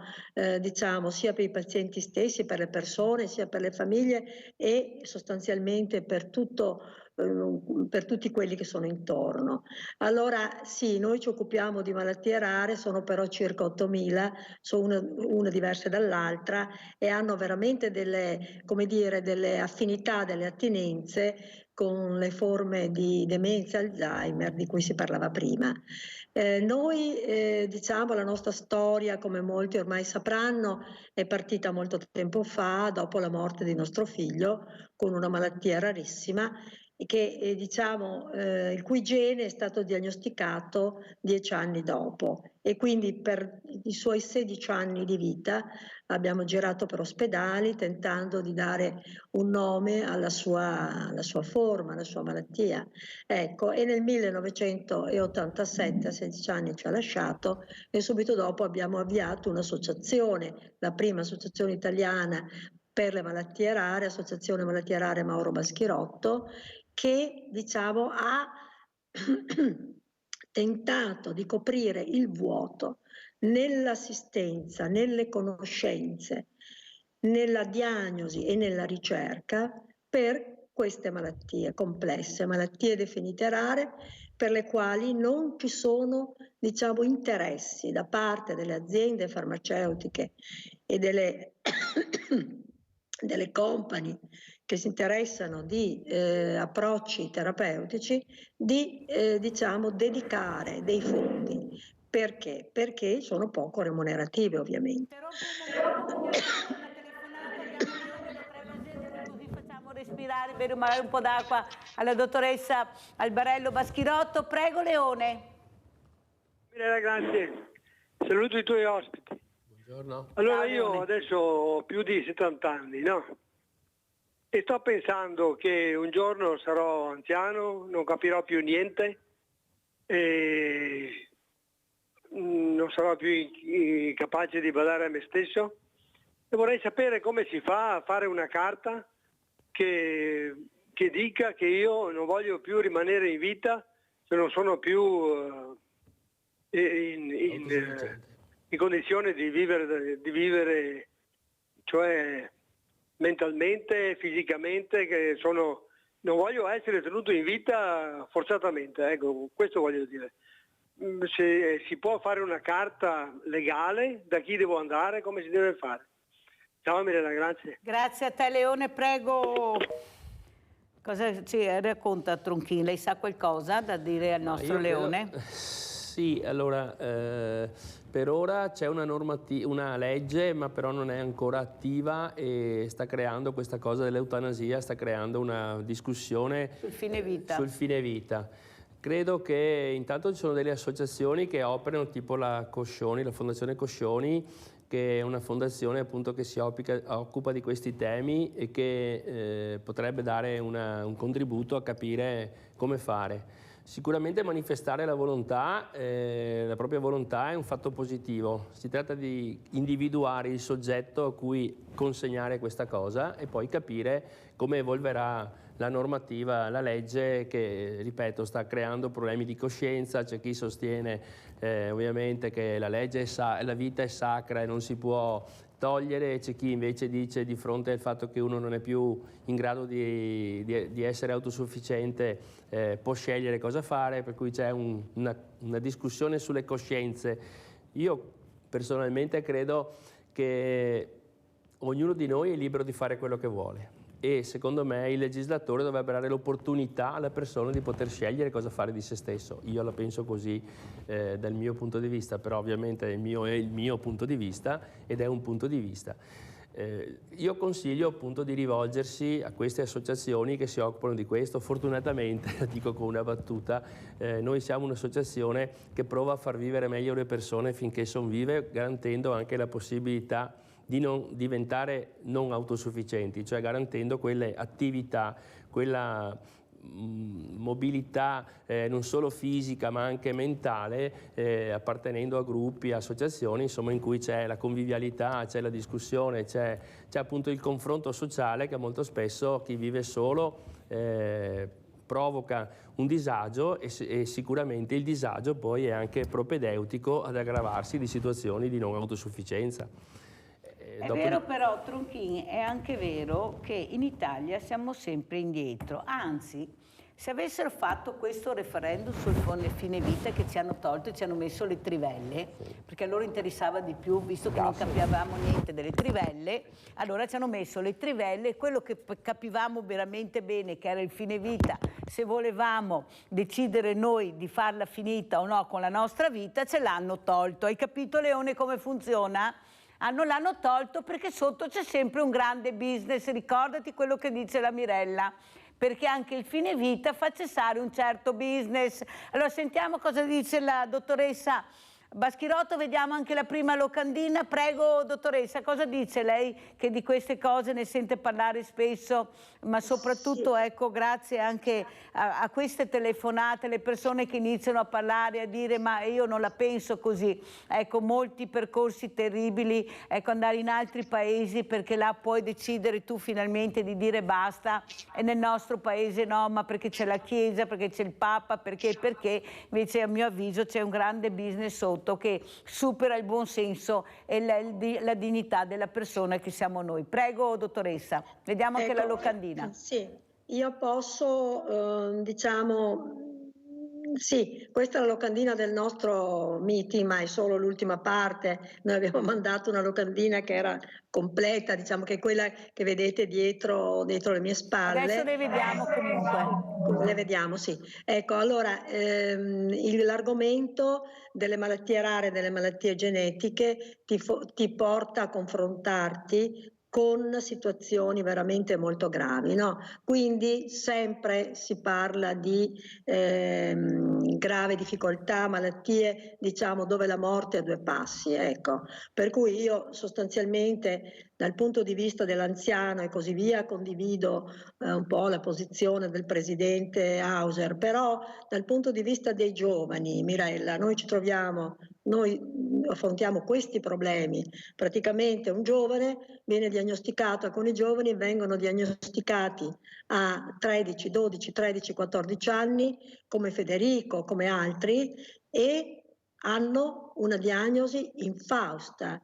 Malattia di Lafora, epilessia di Lafora, cosa vuol dire? Che in pochissimi anni avranno un decadimento di tutte le funzioni motorie, cerebrali e arriveranno prestissimo alla morte. Forse non arrivano i 20 anni, forse arrivano poco dopo. E allora noi ci troviamo a lottare con queste forme, siamo per trovare dei rimedi, finanziare dei progetti che portino più in là le conoscenze e permettono di arrivare a una terapia. Ecco, e questa è la nostra, diciamo, forza, i nostri sforzi si dedicano a questo, no? E quindi dare vita a chi non ne ha. Capisce? Ecco, questo è infatti il convegno che avrà luogo venerdì. Parla proprio delle terapie innovative, nuove, sperimentali, possibili per malattie per le quali prima non c'era nulla. Con difficoltà la diagnosi, ma nessuna terapia. E si chiamano, diciamo... Prego. Dottoressa Baschirotto, quello che veramente vorrei anche capire con lei, perché ho ricevuto una telefonata ed è giusto rispondere anche ai nostri spettatori e spettatrici, il quale era indignato quando ha sentito che sembrerebbe che abbiano scoperto tramite il DNA questo gene che è nell'uomo che può più o meno prendere un Covid più pesante o meno pesante. Ho detto, ma come si fa a dire certe cose, cosa si sente in giro, ne dicono di più e di tutto, però l'importanza del DNA, che si sa da poco, cioè non è da anni che si scopre questo, è molto importante. Grazie al DNA si riescono veramente ad arrivare con la ricerca a delle situazioni veramente incredibili che prima non si conoscevano. Ti può dire anche la verità. Prego, dottoressa. Allora, è difficile fare un commento su una notizia giornalistica, diciamo che poi non è stata, come dire, approfondita ulteriormente. Credo che dopo questa notizia molti si siano messi ad approfondire l'argomento e a in qualche modo o contestare o comunque capire meglio che studi sono stati fatti in merito. Credo che sia molto difficile, diciamo, nel DNA ancestrale, perché il DNA dell'uomo di Neanderthal probabilmente in gruppi di popolazioni ci sarà anche in noi, dipende dalla migrazione dei popoli, no? Ecco, ma penso sia molto difficile stabilire con precisione che chi nel suo DNA attuale ha il DNA ancestrale dell'uomo di Neanderthal o di Cro-Magnon, non so di quale altra, di quale antico nostro antenato, possa essere più predisposto a una malattia o un'altra. Facciamo fatica a trovare queste informazioni e veramente la ricerca sta andando velocemente, ma non ci riusciamo ancora nel DNA nostro attuale. Per me, insomma, è difficile stabilire questo e comunque non è possibile adesso. Può darsi. Perché giustamente bisogna anche far parlare le persone competenti. Anche il professor Crisanti è d'accordo con lei, ha detto stiamo attenti, andiamo piano prima a divulgare certe notizie, però è giusto anche spiegare, perché quando arrivano così all'improvviso, ecco, qualcuno fa le riflessioni, già ne abbiamo passato di tutto e di più col Covid, ci mancherebbe anche questa. Allora andiamo a vedere anche questo progetto 1000 colori Hauser, poi lo commentiamo con Umberto Tronchin, che è il presidente.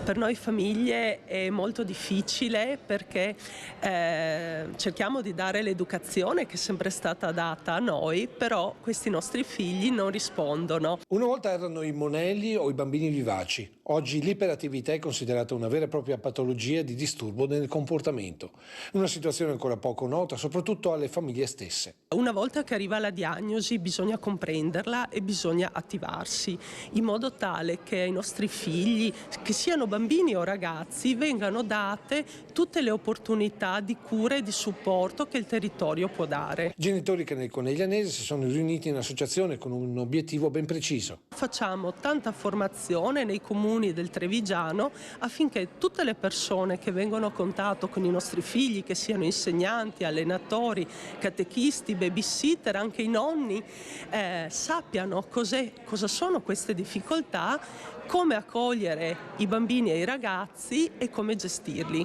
Ed è qui che l'Hauser di Treviso ha deciso di sviluppare, con il supporto di alcuni comuni della Marca, il progetto 1000 colori, che vede in prima linea la terza età. Nella nostra provincia abbiamo già delle associazioni nostre che fanno i doposcuola, che fanno moltissime altre attività, e per cui penso che ci sia la condizione perché questo diventi un progetto che guarda al mondo dei bambini e dei ragazzi. 4 serate di formazione per conoscere e sapersi rapportare. Passare da quello che è l'immagine di un ragazzino e quindi il comportamento a quello che è l'origine di quel comportamento e quindi la fragilità che ci sta alla base. Un progetto che vede coinvolti l'US2 e diversi comuni della Marca che su questo tema hanno investito oltre 1 milione di euro per l'assunzione e la formazione di 23 educatori speciali. Educatori in tutta la provincia che possono permettere all'interno delle scuole di intervenire in situazioni proprio collegate a questo. Ovviamente questo è un primo tassello che va ad inserirsi proprio in una verifica delle disabilità non visibili come questa, che devono venire in emersione proprio per aiutare le famiglie, l'intera comunità, ma soprattutto anche il mondo della scuola. Presidente Tronchin, allora commentiamo, sono veramente situazioni che fanno veramente riflettere, ma c'è il supporto anche del volontariato, non cosa da poco, prego. Sì, intanto il progetto Nasce da un'idea. Noi nelle nostre attività siamo nati come un'associazione per l'invecchiamento attivo, però riteniamo di essere una parte importante della società nel trasmettere valori educativi e aiuto, collaborazione. Ora, anche di fronte a una situazione data, quella che viviamo, in cui molto spesso i mondi vengono contrapposti per età, io penso invece che la coesione di una società dimostra il livello di civiltà e si traduce in solidarietà. Il progetto nasce perché noi facciamo già da anni i centri sollievo per le persone che hanno demenza o Alzheimer. E questi bambini, questi ragazzi hanno una forma di disturbo attenzionale molto spesso non nota, molto spesso, come diceva la Silvia, valutata come sono ineducati o maleducati, e però non è proprio così. Allora abbiamo pensato di realizzare un progetto intergenerazionale in cui abbiamo condiviso con alcune associazioni nostre, con comuni e con l'ULSS, un'idea. Proviamo a dare un aiuto che va oltre quello che normalmente danno i servizi delle ULSS con l'età evolutiva. Siamo andati oltre, adesso lo posso dire perché l'abbiamo concluso il 31 di agosto, abbiamo sviluppato 5 mesi interessantissimi. Per la verità sono 7, non conto i 2 della formazione. Le 4 serate che abbiamo fatto sono state partecipatissime, associazioni sportive, associazioni di tutti i tipi, gli scout. Perché? Perché molto spesso impattano con le loro attività, e gestire questi bambini bisogna sapere, conoscere e individuare la forma per entrare in contatto con loro. Il progetto si è concluso. Abbiamo lavorato con 25 volontari e 25 bambini.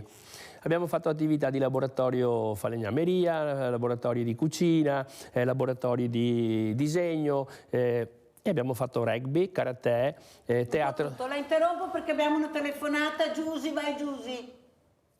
Mirella, buongiorno ai tuoi ospiti. Buongiorno. Mirella, mi dispiace di quella persona che ha tentato di uccidere la moglie ma che poi è mancata, perché è un momento di disperazione, Mirella. Non avendo nessuno, credo di aver dato una mano nell'organizzare adesso la nuova vita di loro due. Non doveva succedere, ma finché non ti trovi in quella confusione mentale, perché quella è una confusione mentale, deve essere aiutato, perché il carcere sì va bene, però una persona anziana, quello lì non è che se lo lasciano lì duri tanto, perché diventa matto dentro là e sa che ha sbagliato, però lasciarlo da solo con questa signora che ha bisogno, con la moglie che ha bisogno, è molto difficile, perché tutti adesso diciamo ma qua, ma là, ma su, ma giù, ma prova a trovarti te in quelle situazioni. La mente non funziona più, Vi saluto. Grazie Giusy, veramente siamo vicini a questa famiglia, a questo uomo in particolare. Io sono dell'idea che non andrebbe messo in carcere assolutamente, ecco, accompagnato in un altro percorso, ma non di sicuro in carcere. Qui abbiamo agli arresti domiciliari persone che hanno ucciso 3 persone, e questo anziano, come dice Giusy, anche chissà, ecco, in quale stato d'animo ha commesso questo gesto che non va assolutamente imitato, però compreso quello sì. Andiamo a vedere anche queste testimonianze, andiamo a vedere cosa dicono anche su questo caso. Andiamo a Maser e il servizio indagini Maser, andiamo a sentire.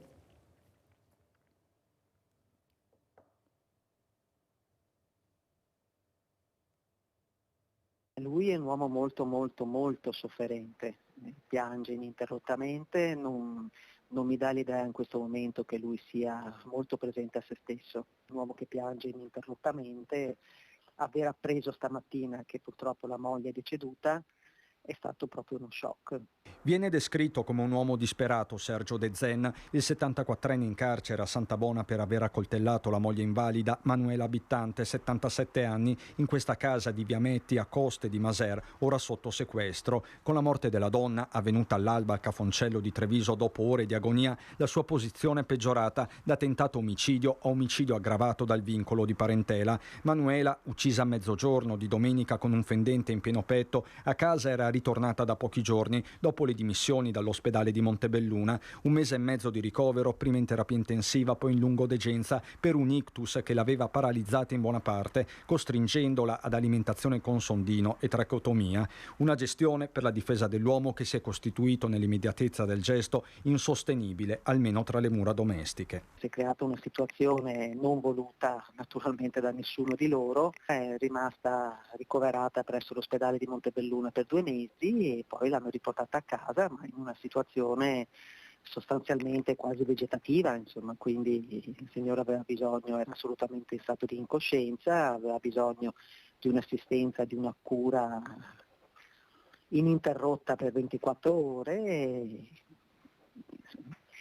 il signore De Zen e la figlia sono stati così, insomma, incaricati di svolgere attività, diciamo così, che sarebbero di competenza dei sanitari. Questa è la versione della difesa che chiama in causa di fatto la rete sociosanitaria, tanti però i punti che vanno chiariti. Sembra che la donna, per quanto grave, fosse cosciente della sua situazione e che lo stesso marito, accanto alla figlia Aurora, si fosse detto pronto a seguirla in casa. Il letto, messo a disposizione dall'ULSS, era stato posizionato all'ingresso dell'abitazione. Per lui era fonte di grandissima sofferenza vedere la moglie ridotta in quelle condizioni così improvvisamente, da che stava bene 2 mesi fa. Ritratto confermato dai vicini di casa, ancora increduli per la domenica di sangue che ha sconvolto l'intero paese. Si è visto in condizioni un po' critiche e ha perso le staffe, come si dice.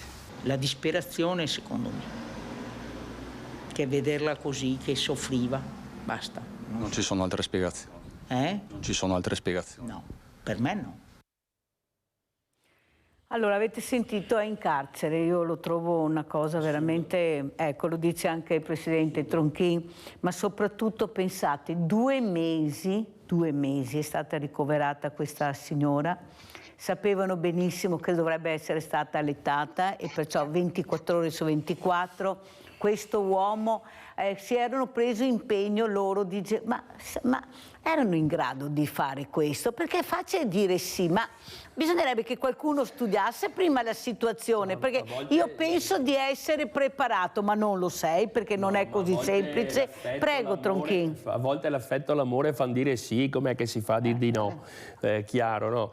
Ma esiste un problema che noi raccogliamo tutti i giorni, perché questo è un caso che è finito in questo modo, ma quante famiglie si sentono dire domani lo dimettiamo la persona, questo qui è diventato 200% invalido e purtroppo dobbiamo attrezzare una casa, fare le cose, quante volte lo sentiamo dire, no? Poi questo è un gesto estremo, perché magari quelle 2 persone, magari la figlia anche lavorava, lui era anche lui anziano, non ci sono più riusciti a fare questa cosa e parte quella condizione in cui dice come faccio, no? Ti senti prigioniero del fatto che non ti puoi muovere, ti senti prigioniero di una situazione che si è creata e dove nessuno ti aiuta. Ecco, io penso che siano mancate molto le cose che possono fare invece i servizi, no? Gli aiuti. La nostra società sarebbe strutturata in quel senso, ma poi impatta con una realtà che è un'altra cosa. La realtà è che se vuoi portare una persona su un istituto costa 2.000-3.000 euro al mese, le persone non ce la fanno, che fare le pratiche per portarli in quei posti passano mesi. E non è detto che ci sia la struttura esatto, e che non ci sia la struttura idonea, eccetera. Ecco, io credo che il contesto sociale in cui si fa vivere le famiglie o le persone singole, come in questo caso questa cosa, è disperante. Per cui il carcere, che molto spesso viene negato anche a criminali veri e propri, non può essere la soluzione per questa persona. Abbiamo Paola, ciao Paola. Sì, ciao Mirella, buongiorno a tutti e soprattutto anche ai tuoi ospiti. Allora, è vergognoso quello che sta succedendo, veramente vergognoso. Non è possibile che questa persona sia stata data a un anziano una persona da accudire H24, qua non è lui il responsabile, non è lui il responsabile. Quindi, tanto per non tirarla troppo le lunghe, invito tutti a mandare una lettera, una telefonata di email a sostegno di quest'uomo. Assolutamente non deve, non può stare in carcere una persona che sta soffrendo già così tanto, perché per me non è lui il responsabile. I responsabili che hanno affidato a una persona ottantenne, una persona so cosa vuol dire da accudire H24. Approfitto anche dell'occasione per dire più attenzione a noi anziani che siamo nella disperazione per 1000 motivi, che andiamo avanti dicendo non facciamo il salto della finestra, domani aspettiamo un altro giorno, mancano le strutture tra l'ospedale di continuità dove che possa stare queste persone, ma non accudite da nessuno o da un anziano di 80 anni, non è in grado, io so, ripeto cosa vuol dire, ci vuole una persona giovane per poter star brio quando uno è in questa situazione. E concludo ringraziando la signora Baschirotto che purtroppo su queste malattie rare, fin tanto che la ricerca è affidata alle ditte farmaceutiche come obiettivo di Gassoi-Ischei, poveri noi, comunque grazie mille per il lavoro immenso che fa. Grazie Mirella, grazie a tutti, buona giornata. Grazie a te Paolo di questa telefonata, prego dottoressa Baschirotto. Sì. Il quadro che ha fatto la signora è veramente, diciamo, è la realtà, ecco. E la ringrazio anche di aver accennato all'impegno, diciamo, verso le malattie rare, ma certo sì, tornando al discorso precedente, lì è mancato veramente diciamo, la parte sociosanitaria per quanto riguarda la signora che è stata uccisa. Diciamo, dovrebbe esserci un analogo di un hospice per questi casi, no? E comunque il sistema sanitario se ne dovrebbe prendere carico, di questo diciamo è assodato. E per quanto riguarda invece le nostre malattie, diciamo, ecco, vicino alla demenza ce ne sono molte altre che sono neurodegenerative come la demenza all'Alzheimer, sono la corea di Huntington, sono certe forme di Parkinson, sono queste epilessie progressive, sono le leucodistrofie, quindi è veramente un mondo, no? Un mondo che porta verso la neurodegenerazione e bisogna contrastare non solo creando dei servizi, diciamo, sociosanitari adeguati, ma prevenendo, e l'unica prevenzione è veramente la ricerca. E su questo devo dire che ci sono genitori, associazioni, famiglie che si sono rimboccate le maniche per creare conoscenze, per finanziare ricerche in malattie di cui non si sapeva nulla, non c'era nulla. Ecco, tipo il progetto di terapia genica della epilessia di Lafora, per cui abbiamo bandito l'11ª edizione a gennaio e assegnato il premio, un premio per questa terapia a un gruppo dell'Università di Madrid insieme a un gruppo italiano che adesso illustreranno i risultati il giorno 29 a Vicenza all'Hotel Biest nel corso del nostro convegno su queste malattie neurodegenerative. Ecco, vedremo il frutto dell'impegno di genitori che insieme a noi hanno lavorato perché ci fosse un progetto, perché si mandasse avanti la ricerca su questa malattia o su un gruppo di malattie.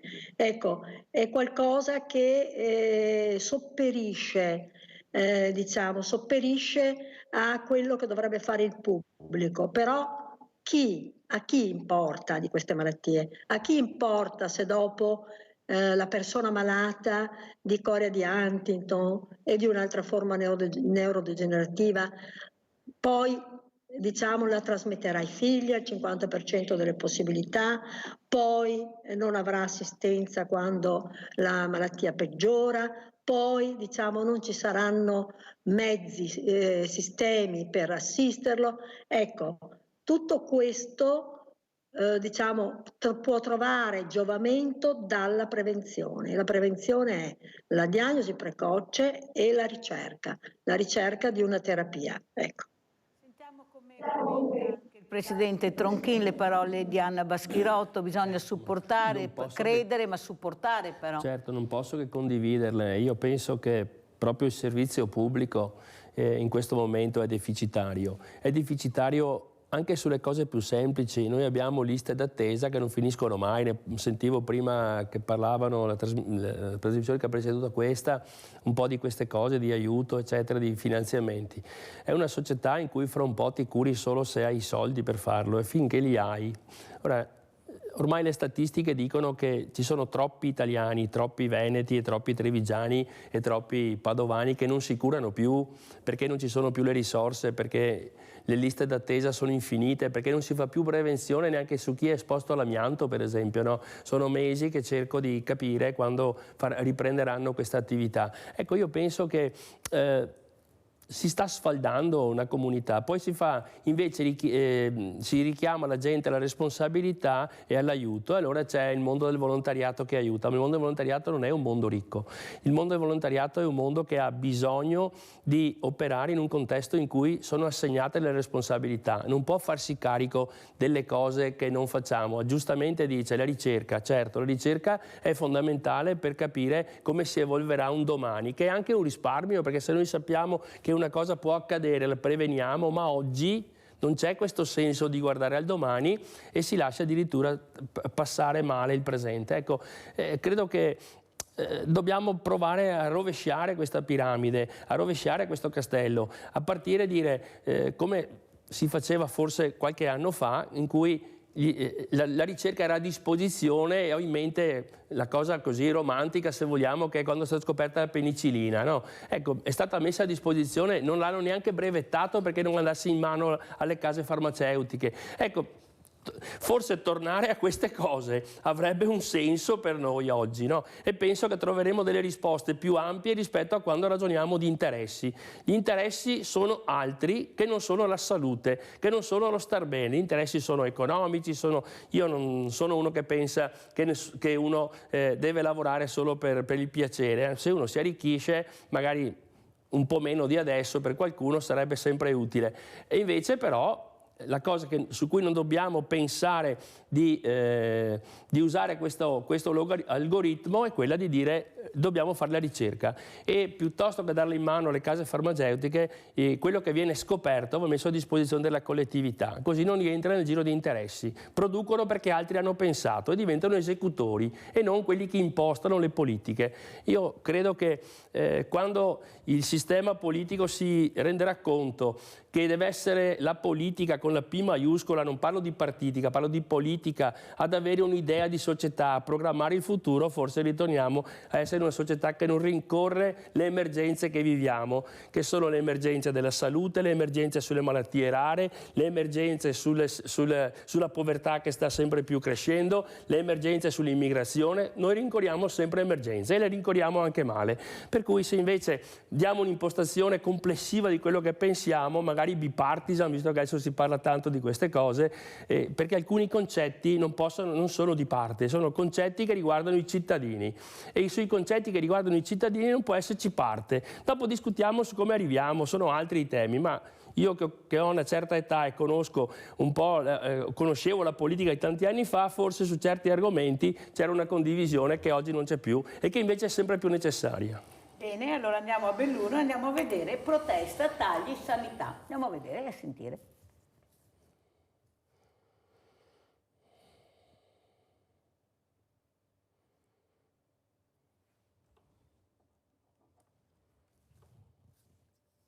Adesso vediamo il servizio. All'inizio della scaletta, protesta, tagli, sanità.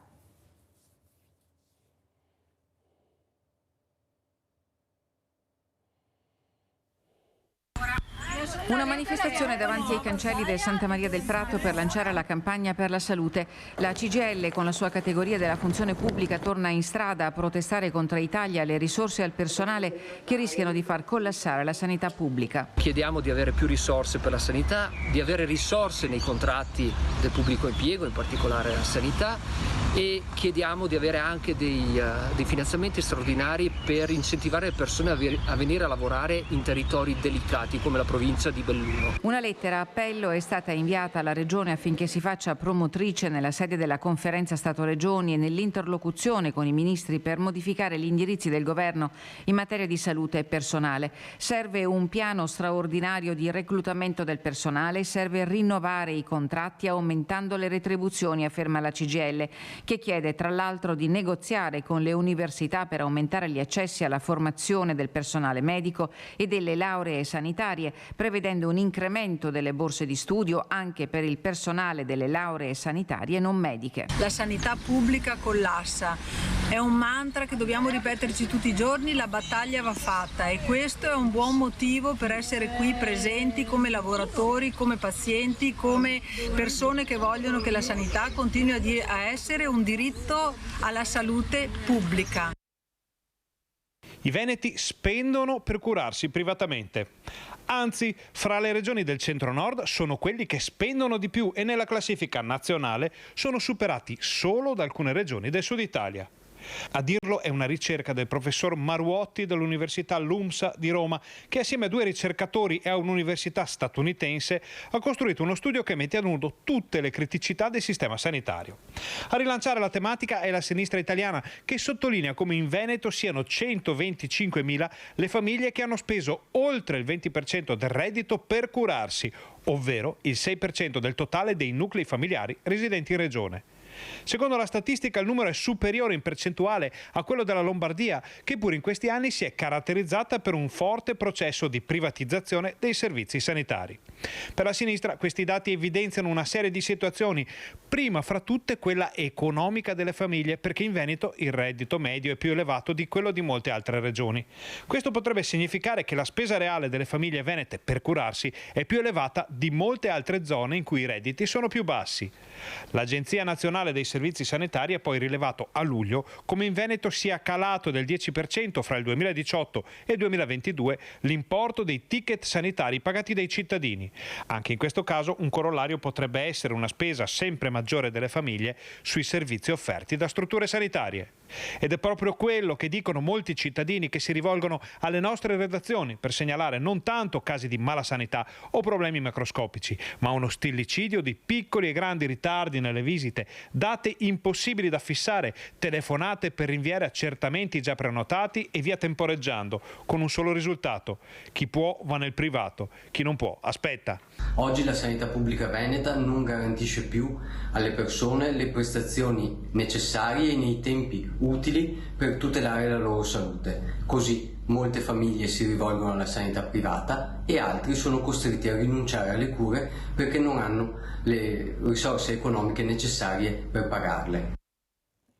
Allora, dottoressa Baschirotto, come commenta questi servizi e speriamo veramente che qualcuno cambi registro, perché veramente siamo agli sgoccioli ormai. Non possiamo sentire che il PNRR prevedeva determinate funzioni e determinati fondi e poi ci troviamo solo con cemento perché all'interno non riusciamo a mettere le persone o i servizi alle persone, che è quello che serve. Prego, dottoressa Baschirotto. Già nel servizio ho spiegato tutto ed è quello che tutti pensiamo, è condivisibile al 100% tutto quello che è stato detto ed è la realtà. Quindi Mirella, se per la popolazione normale, generale, c'è questa situazione, immaginiamo cosa può esserci per persone con malattie rare. Ecco, veramente è un frangente questo molto difficile, dove si sopperisce, come diceva prima anche signor Umberto, si sopperisce con il volontariato, no? E quindi si sopperisce in questo modo, perché chi ha i fondi per andare in una struttura privata ci va, ma le strutture private quali sono idonee per i malati rari? Sono tutte malattie molto complesse, sono tutte malattie che richiedono più competenze, che richiedono controlli periodici e vanno fatte presso strutture pubbliche, capisce? Ecco, diciamo, strutture private. Noi abbiamo una struttura qui creato, l'Istituto Malattie Rare Mauro Baschirotto, che però è una no profit. Quindi noi siamo convenzionati per la diagnosi genetico-molecolare e anche per visite, riabilitazione e così via. Allora, però, diciamo, si accede a questo nostro servizio, diciamo, con l'impegnativa del medico, dei medici di riferimento, degli specialisti, e moltissimi fanno fatica ad accedere a questi servizi perché i medici hanno dei budget, i medici hanno diciamo, dei limiti anche nelle loro prescrizioni.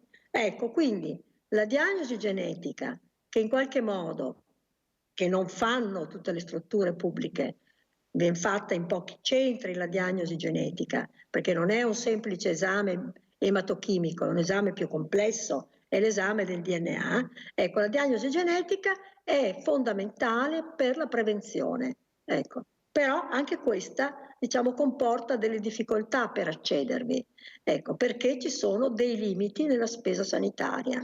E così in tutto. Noi abbiamo una persona, un nostro volontario, il quale ha un tumore gravissimo e è in cura presso un centro pubblico, però per avere, ci ha proprio dichiarato in questi giorni, per avere prima i controlli in modo che la sua massa tumorale non vada avanti troppo rapidamente, paga le visite. Ecco.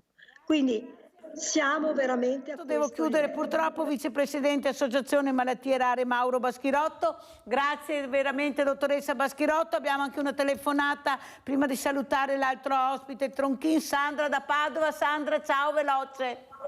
Ciao Mirella, io dico solo una cosa, mia suocera era immobile, era con una cannuccia la nutrivano, però mio suocero aveva le possibilità, aveva l'infermiera, aveva la donna e lui se l'è tenuto a casa 8 anni. Poi mio marito ha una malattia rara che ha preso un fratello, una sorella, uno sì, uno no, e io sono andata con lui, è una malattia dei nervi che è stata scoperta per caso perché un'amica di mia cognata è ricercatrice e ha portato in America il sangue dei fratelli e così hanno scoperto una malattia che è stata scoperta 40-50 anni fa. Poi abbiamo trovato un medico qui di Padova che era primario di questo centro, poi è andato in un altro posto e lui studiava questa malattia perché ce l'aveva lui, che porta all'atrofizzazione degli arti o inferiori o le braccia. Non prende il cervello, non è mortale, però mia suocera era in carrozzella. Ecco, e purtroppo le terapie che uno deve fare hanno un costo, Mirella, perché tu capisci benissimo che quando cominci ad andare dal fisioterapista che ti fa fare determinati movimenti poi hai in continuo e il pubblico purtroppo, scusa, invece di mandare le armi in Ucraina per la guerra, quei soldi là li mettono sulla sanità, sulle persone, sul sociale, scusa perché io questa guerra... Sulla pista da Bob siamo più vicini che forse andiamo prima. Scusami Sandra, ma devo chiudere perché ho gli ospiti fuori e devo mandare. Grazie Sandra, ma sei stata molto chiara come al solito. Allora Tronchin, come ci saluta Presidente? Beh, io vi saluto dicendo il volontariato, le associazioni come la nostra, come quella della dottoressa Baschirotto, sono sempre a disposizione. Chiediamo di costruire una rete più forte in modo da essere insieme ai cittadini portatori di bisogni e far assumere le responsabilità che chi amministra dalla regione in poi, perché tu dicevi prima facciamo le piste da bob e magari poi l'ospedale di Agordo, dico un nome a caso, potremmo chiudere qualche reparto o semplificarne la presenza. Speriamo di non farla, aggiungiamo la pista da bob. Speriamo di non farla. Perché grazie. Ancora non si sa. Buona giornata a tutti. Grazie anche al Presidente Umberto Tronchin, Presidente House, grazie pubblicità.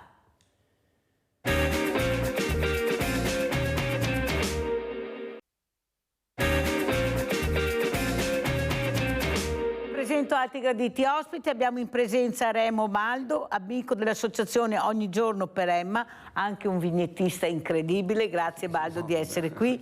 Abbiamo collegato anche il professor Alessandro Minello, economista, Grazie professor Minello di essere qui con noi. Allora, cosa ci racconta? Ci siamo lasciati poco tempo fa, che sono passati mesi, che la situazione non era molto rosa, non mi sembra che sia neppure rosetta ultimamente. Cosa ci dice, professore? Diciamo che purtroppo ci sono due elementi ancora che influenzano soprattutto il livello di inflazione nel nostro paese. Il primo elemento è che ancora non sia ben chiaro quale sarà il futuro e in che tempi si potrà diciamo, terminare il conflitto in Ucraina. Il secondo elemento è che c'è stato un ritorno dell'inflazione dovuta a un rialzo dei costi energetici, soprattutto del petrolio.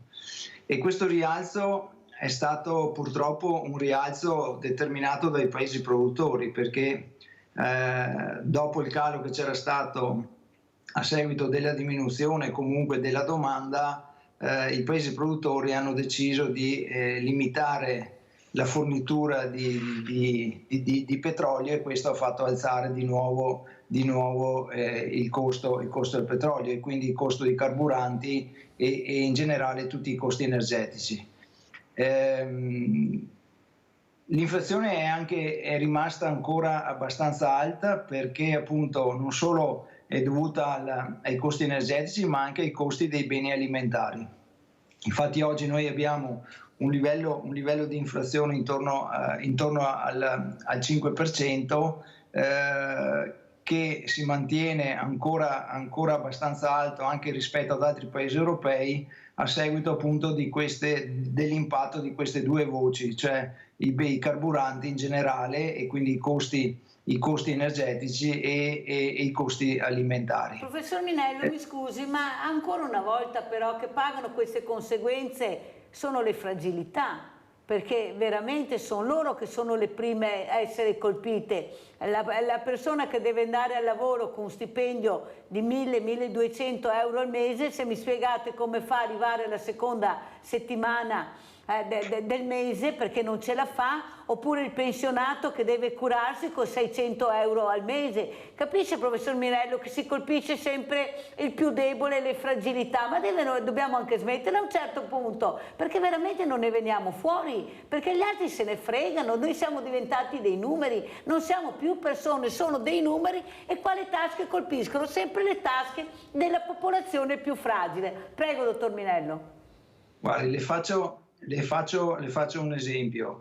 Allora, sicuramente quello che lei dice è vero, perché le famiglie più fragili e soprattutto anche tutte le famiglie, i componenti a reddito fisso in Italia sono stati penalizzati dall'incremento non solo, attenzione, dell'inflazione, ma anche dei tassi di interesse, perché le famiglie si sono trovate di punto in bianco con una crescita elevata dei prezzi, ma anche una crescita dei costi di tutti quei finanziamenti che, attenzione, non sono solo i mutui per la casa, ma soprattutto anche di tanti finanziamenti che le famiglie avevano acceso per recuperare e o mantenere degli standard di qualità della vita anche post-Covid.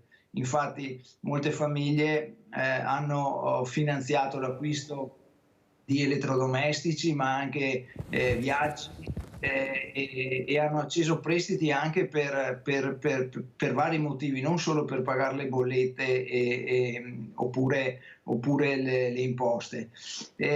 Quindi le famiglie italiane sono molto esposte al doppio problema, cioè ai prezzi e ai tassi di interesse.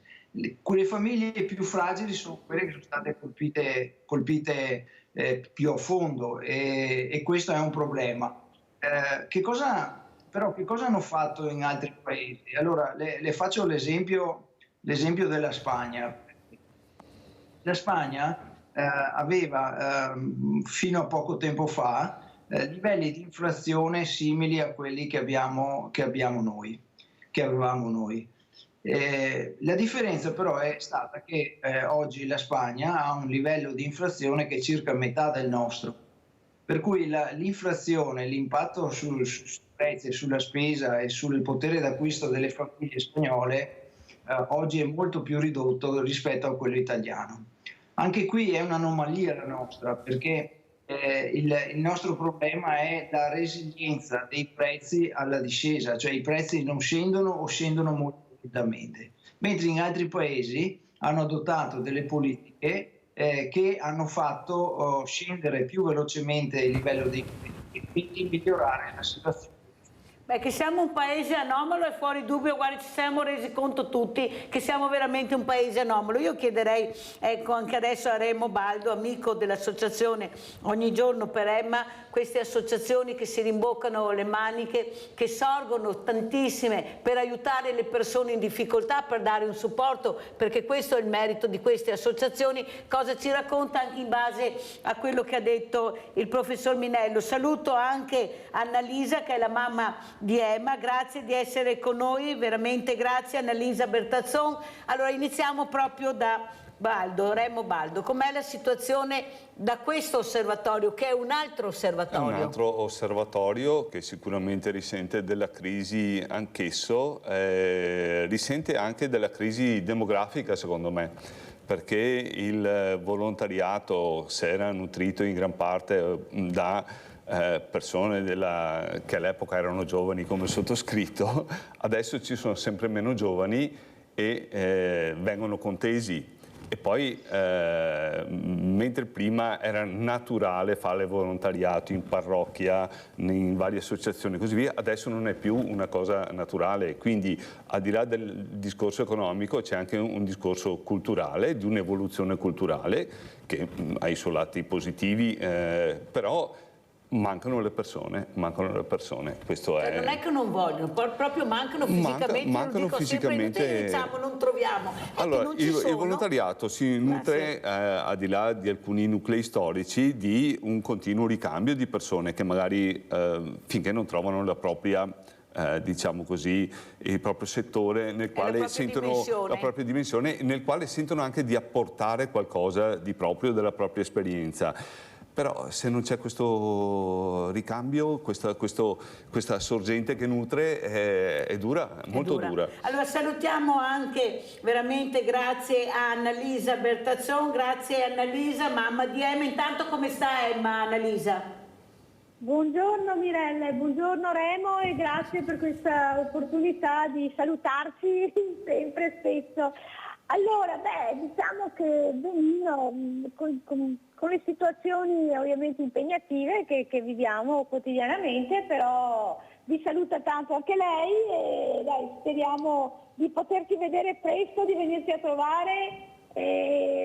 La Emma si laurea i primi di novembre, poi post laurea veniamo a fare una bella chiacchierata più che volentieri. Grazie Annalisa, ma soprattutto Annalisa, a me interesserebbe sapere, anche dopo che abbiamo sentito le varie testimonianze questa mattina di persone che vivono proprio all'interno queste difficoltà, ecco anche per te ecco, l'importanza di essere supportata di questi ragazzi, di tua figlia come tanti altri, di essere supportate dalla famiglia, ma per fortuna che la famiglia c'è, può sopportarne, ma quelle che non ci sono, come facciamo? È là che dobbiamo far capire l'importanza invece di supportare queste persone. Abbiamo sentito quell'anziano, pensate in carcere, pensate forse doveva essere messo e fare un altro percorso perché in un momento disperato ha fatto questo gesto d'amore, diciamo anche tremendo, ma sempre un gesto d'amore rimane, anche se non deve passare questo messaggio, per carità, e purtroppo questa donna è morta. Ecco, cosa vuoi dire Annalisa?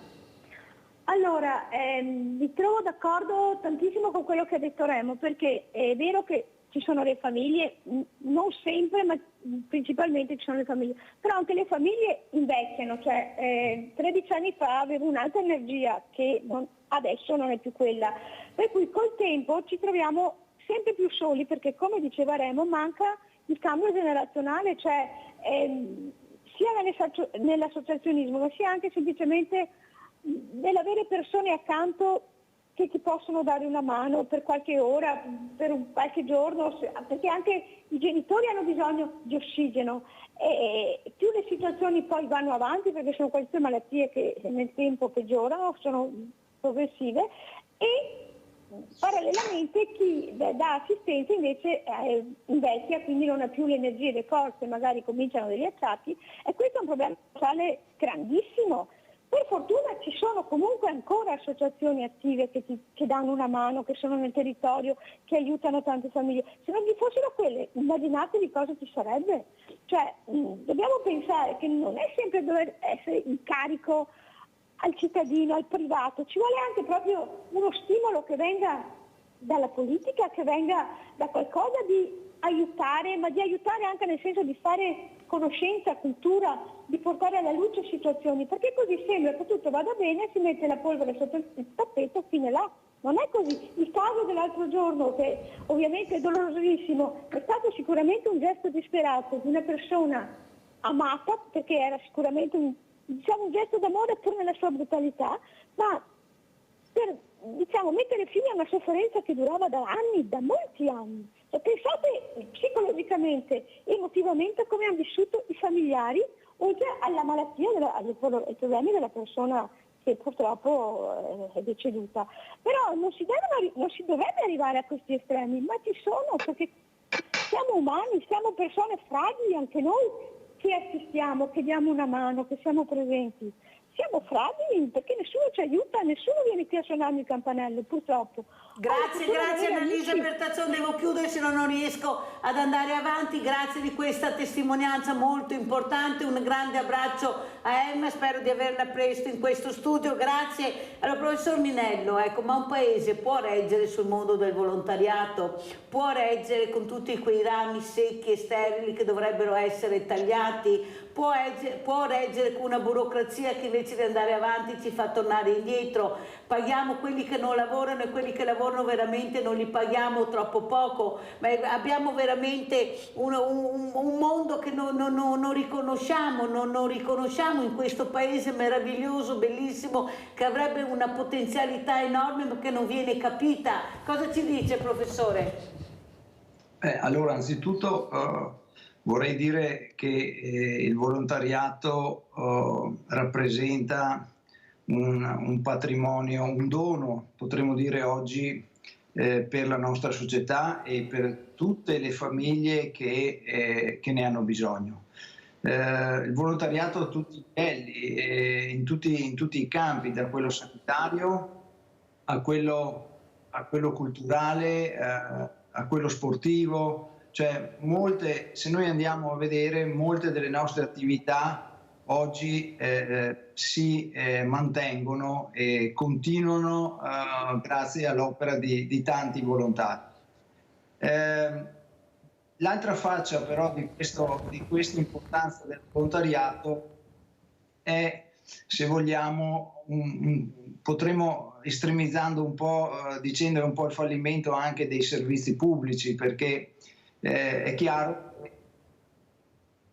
Mi sentite? Sì, professore, siamo tutte con le orecchie tese, prego. Ok, dicevo, è un po' il fallimento del servizio pubblico, perché non dovremmo, tra virgolette, aver bisogno di tutto questo volontariato. E spesso non è riconosciuto poi, perché tra l'altro il volontariato c'è anche a livello economico una fetta di PIL non indifferente, perché le attività che svolge sono attività che poi generano valore, non solo sociale ma anche valore economico per la nostra società. Il problema è rispetto anche ad altri stati, che nel nostro paese abbiamo una finanza pubblica e quindi un debito pubblico che è molto sbilanciato su alcune voci e meno in altre. Per esempio si pagano molto risorse, molte risorse sono destinate alle pensioni e al sostegno, diciamo, pensionistico, e meno risorse invece sono destinate alle famiglie, ai giovani, all'assistenza e alla sanità. Questo squilibrio influisce poi sulla qualità dei servizi e questa qualità dei servizi la si può vedere poi anche nelle prestazioni che noi otteniamo, perché nel caso del Veneto le prestazioni sanitarie sono tra le migliori in Italia, ma a causa anche dell'aumento della domanda di queste prestazioni abbiamo che ci sono liste lunghissime di attesa per esami anche diagnostici, a meno che si ricorra alla sanità privata. Però quello che si sta facendo purtroppo, sentiamo anche cosa ne pensa Remo Baldo, anche lui una persona, qualche volta dovrà curarsi, veramente mancano i medici di famiglia, i medici di base, mancano infermieri, manca un po' tutto, mancano insegnanti, qua poi ritorneremo col professor veramente Minello, perché questi ragazzi anche non ce la fanno più, questi genitori non ce la fanno, gli assistenti, gli insegnanti di sostegno non ne parliamo, eppure i fondi del PNRR, come spiegava molto bene il dottor Marco Betti, ricercatore Federsanità Toscana, non dovrebbero mancare. Prego Baldo. Beh, qua io non è che sia un esperto, non voglio fare neanche l'opinion leader, ma mi sembra che il professor Minello abbia dato una visione molto chiara e semplice, non semplicistica, semplice in maniera che è diverso, in maniera che tutti possano capire qual è l'effettivo problema, che abbiamo una spesa sbilanciata troppo verso alcune cose e meno verso altre. Il problema, e chiedo conferma anche al professor Minello, è che spesso manchiamo di programmazione. E il caso del PNRR ne è un esempio. Abbiamo uno strumento che è d'oro per programmare e le difficoltà le vediamo tutti quanti, perché il particolarismo, non sto facendo un discorso politico sia ben inteso, ma reale, tira ognuno dalla propria parte e manca forse quella visione comune programmatica che sarebbe necessaria e che sarebbe utile anche instillare come educazione nuovamente alle nuove generazioni che stanno arrivando. Professor Minello, lei ha citato la Spagna prima.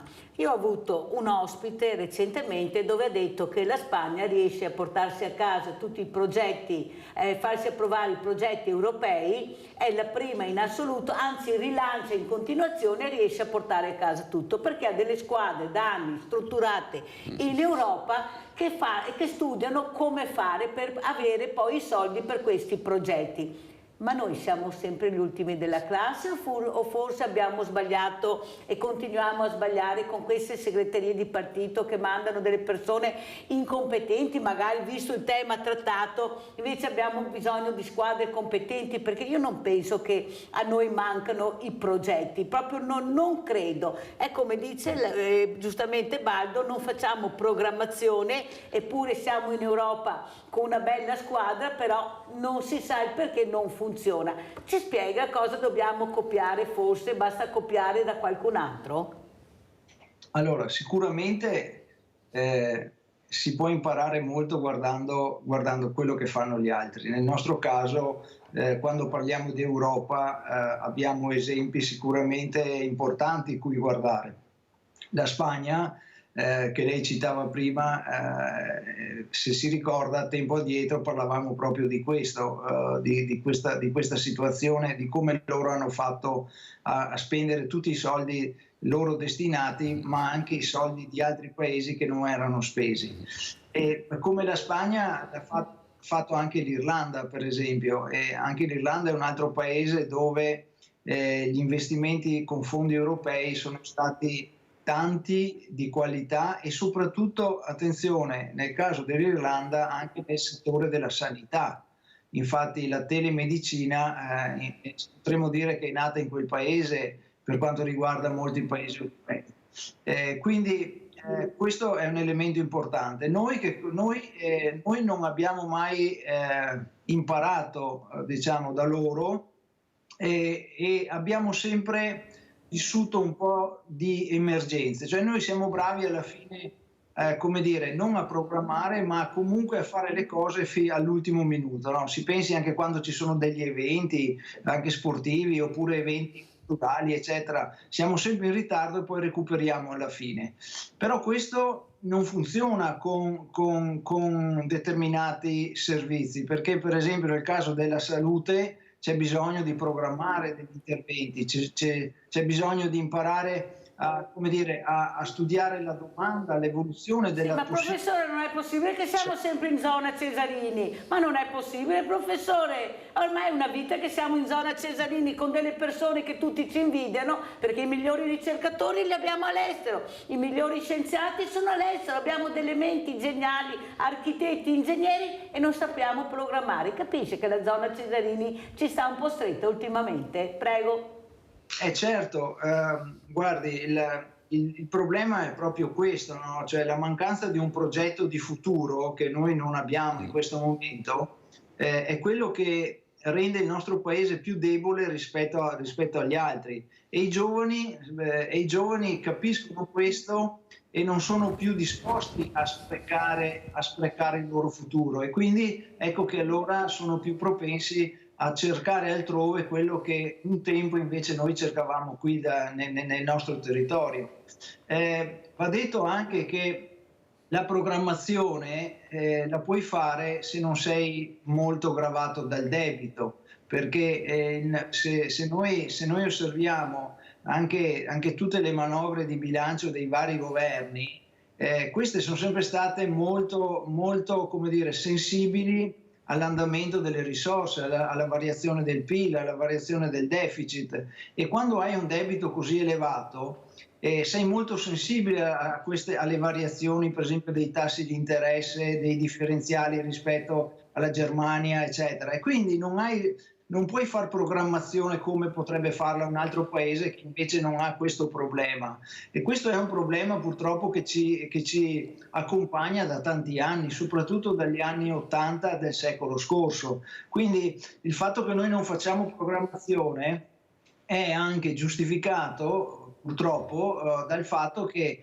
tu non sai mai fino all'ultimo minuto, ecco la zona Cesarini, di quante risorse puoi disporre perché basta una piccola correzione del rapporto, non so, deficit-PIL, debito-PIL, deficit-PIL soprattutto, che immediatamente tu non hai le risorse a cui pensavi.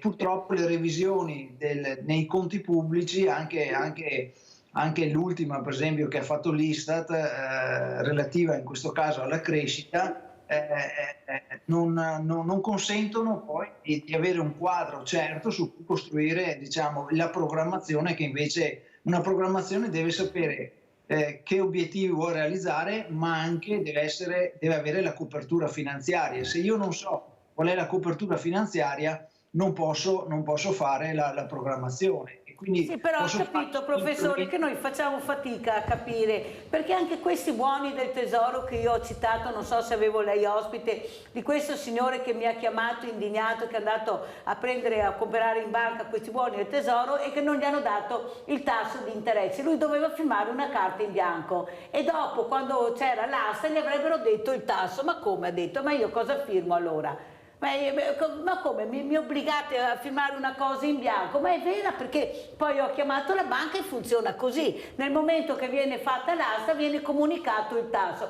Capisce che facciamo fatica anche a capire dove si vuole andare a parare? Perché in effetti la trasparenza della quale si parla tanto, se non c'è anche a livello istituzionale, ma dove la troviamo? Perché poi non è la banca, qualcuno dice, è il governo, è lo Stato che mette a disposizione con queste regole. E cosa ci dice, professore? Allora noi dove dobbiamo andare a parare? Cioè dobbiamo spostarci col commercialista perché ci danno dei fogli illeggibili che non riusciamo a capire e vi prego non firmate, se non leggete fatemi un favore, non firmate. Si fa sempre più fatica, specialmente per il diversamente giovane, a essere protetto, a essere tutelato. Non ne possiamo più, professore. La burocrazia non ne parliamo, la privacy la mettono dove vogliono loro, dove veramente servirebbe non c'è. Prego, professor Minello. Ma guardi, il problema, io credo che adesso fatte salve alcune situazioni critiche eccetera, io penso che il problema non stia proprio nel fatto che la banca sia poco trasparente. Purtroppo la normativa è una normativa che difficilmente ci consente di essere informati su tutto quello che riguarda gli strumenti finanziari. Certo, una cultura un po' finanziaria in più dovrebbe essere alla base, soprattutto almeno dei giovani, perché oggi gli strumenti sono molto diversificati, mentre noi, guardi, dal lato finanziario siamo molto rimasti legati a vecchi strumenti. Anche lo stesso uso della moneta elettronica per noi non è così come in altri paesi.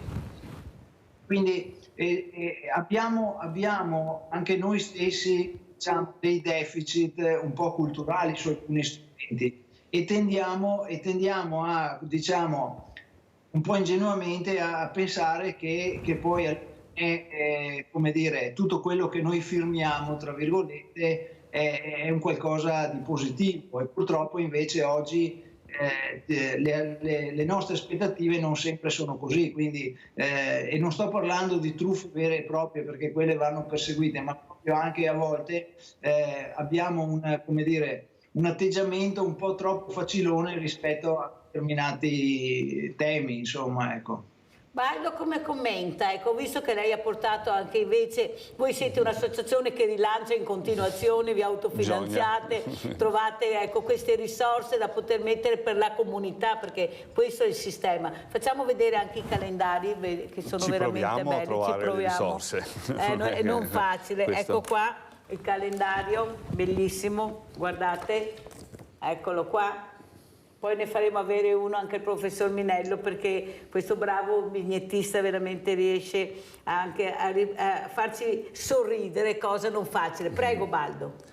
Mi sono perso. Appunto le risorse che dovete trovare, che non è sempre facile, come diceva lei, per supportare queste associazioni. Questa è una goccia in un mare, però io dico sempre, se non c'è la goccia sarebbe una goccia che manca, e allora vediamo di fare nel nostro piccolo, nel nostro veramente piccolo, quello che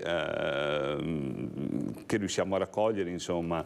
Scusa Baldo, vedete questi due gatti, mi sembrano due politici, due gatti sornioni, sono là accovacciati, non so se Minello è della mia stessa idea, che stanno aspettando a vedere cosa si muoverà prossimamente dietro l'angolo. Guardate i due politici sornioni, sono là. Quella è la posa che preferiscono di fronte a una parete neutra con solo le prese elettriche. Rivediamo anche il calendario, grazie alla regia, prego. In realtà, diciamo così, non parlano mai di politica, perché tanto meno di partitica, però insomma ogni tanto qualche frecciatina riescono a tirarla.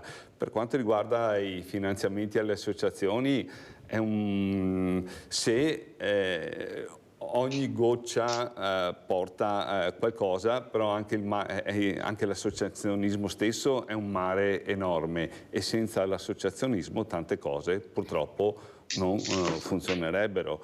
C'è il problema del ricambio generazionale che non è indifferente, e il volontariato stesso deve sottostare a delle regole che a volte sono difficili da comprendere ma sono necessarie, e impostare anche le associazioni in un certo modo a un suo costo, come tutto purtroppo.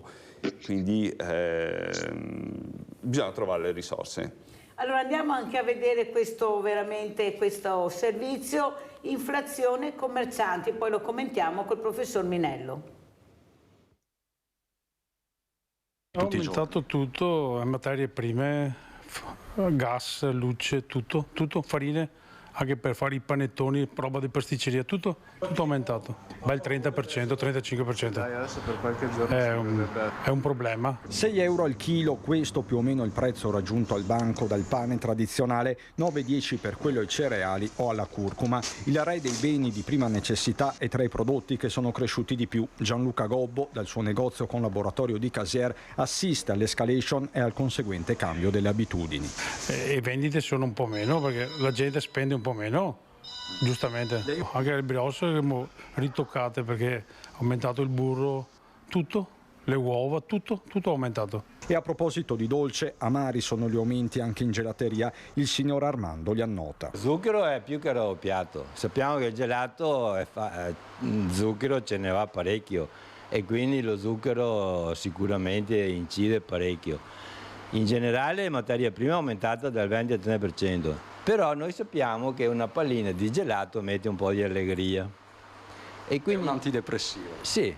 Proprio. Poco distante, affacciata sul Sile, c'è la trattoria di Andrea Sartorato. Qui il cicchetto è un rito. Qualcosina si è ritoccato, ma ci sono stati prodotti che sono aumentati, tipo l'olio da fritto, che è aumentato in maniera di 400%, non è che puoi aumentare il piatto, qualcosina viene aumentato, perché dopo i prezzi rientrano, devi cercare di fare un equilibrio.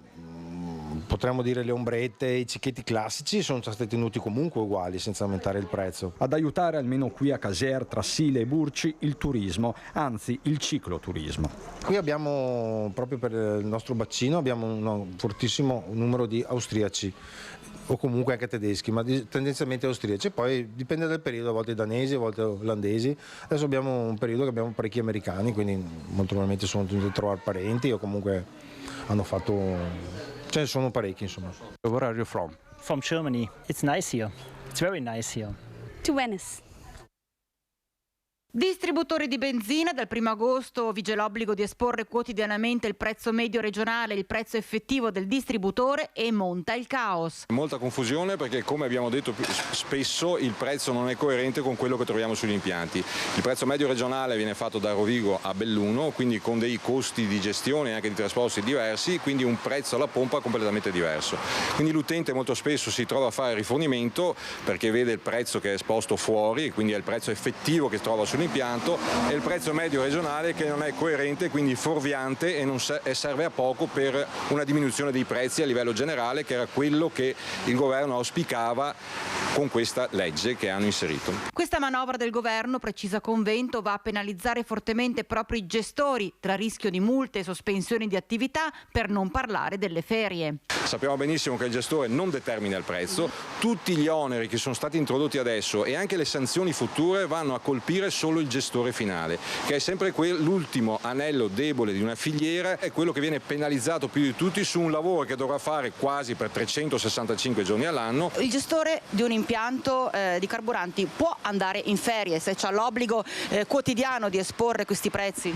Allora, un gestore o un appaltatore che ha un impianto completamente selfizzato non può andare in ferie perché deve aggiornare il prezzo tutti i giorni, mentre un impianto tradizionale con un gestore, nel momento in cui decide di andare in ferie e quindi fa la richiesta al SUAP come chiesto dalla Regione Veneto, dalla legge regionale Veneto, può chiudere per ferie, l'impianto è in sospensiva per quei 15 giorni e non ha l'obbligo dell'aggiornamento del prezzo. Tutto scritto nero su bianco da una circolare emanata dal governo, ma anche qui però sentite qual è il rischio che corre un gestore di self. Rischiamo che gli organi che fanno i controlli non ha recepito questa circolare, fa la sanzione al gestore, il gestore dovrà fare ricorso, ulteriori oneri e anche implicazioni che sicuramente non c'entrano con il lavoro che il gestore fa.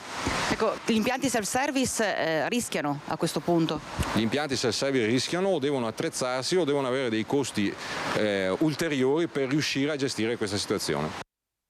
E saluto anche il comandante Andrea Gallo, comandante della Polizia Locale di Treviso. Buongiorno comandante, grazie di essere qui con noi. Allora comandante, ormai siamo talmente stressati che magari quando usciamo dal distributore veramente diamo una di quelle accelerate, bang, succede l'incidente e non ce la facciamo più. Ecco, questa guida nervosa, questo farci le proprie regole, ognuno esce al mattino e si fa le proprie regole.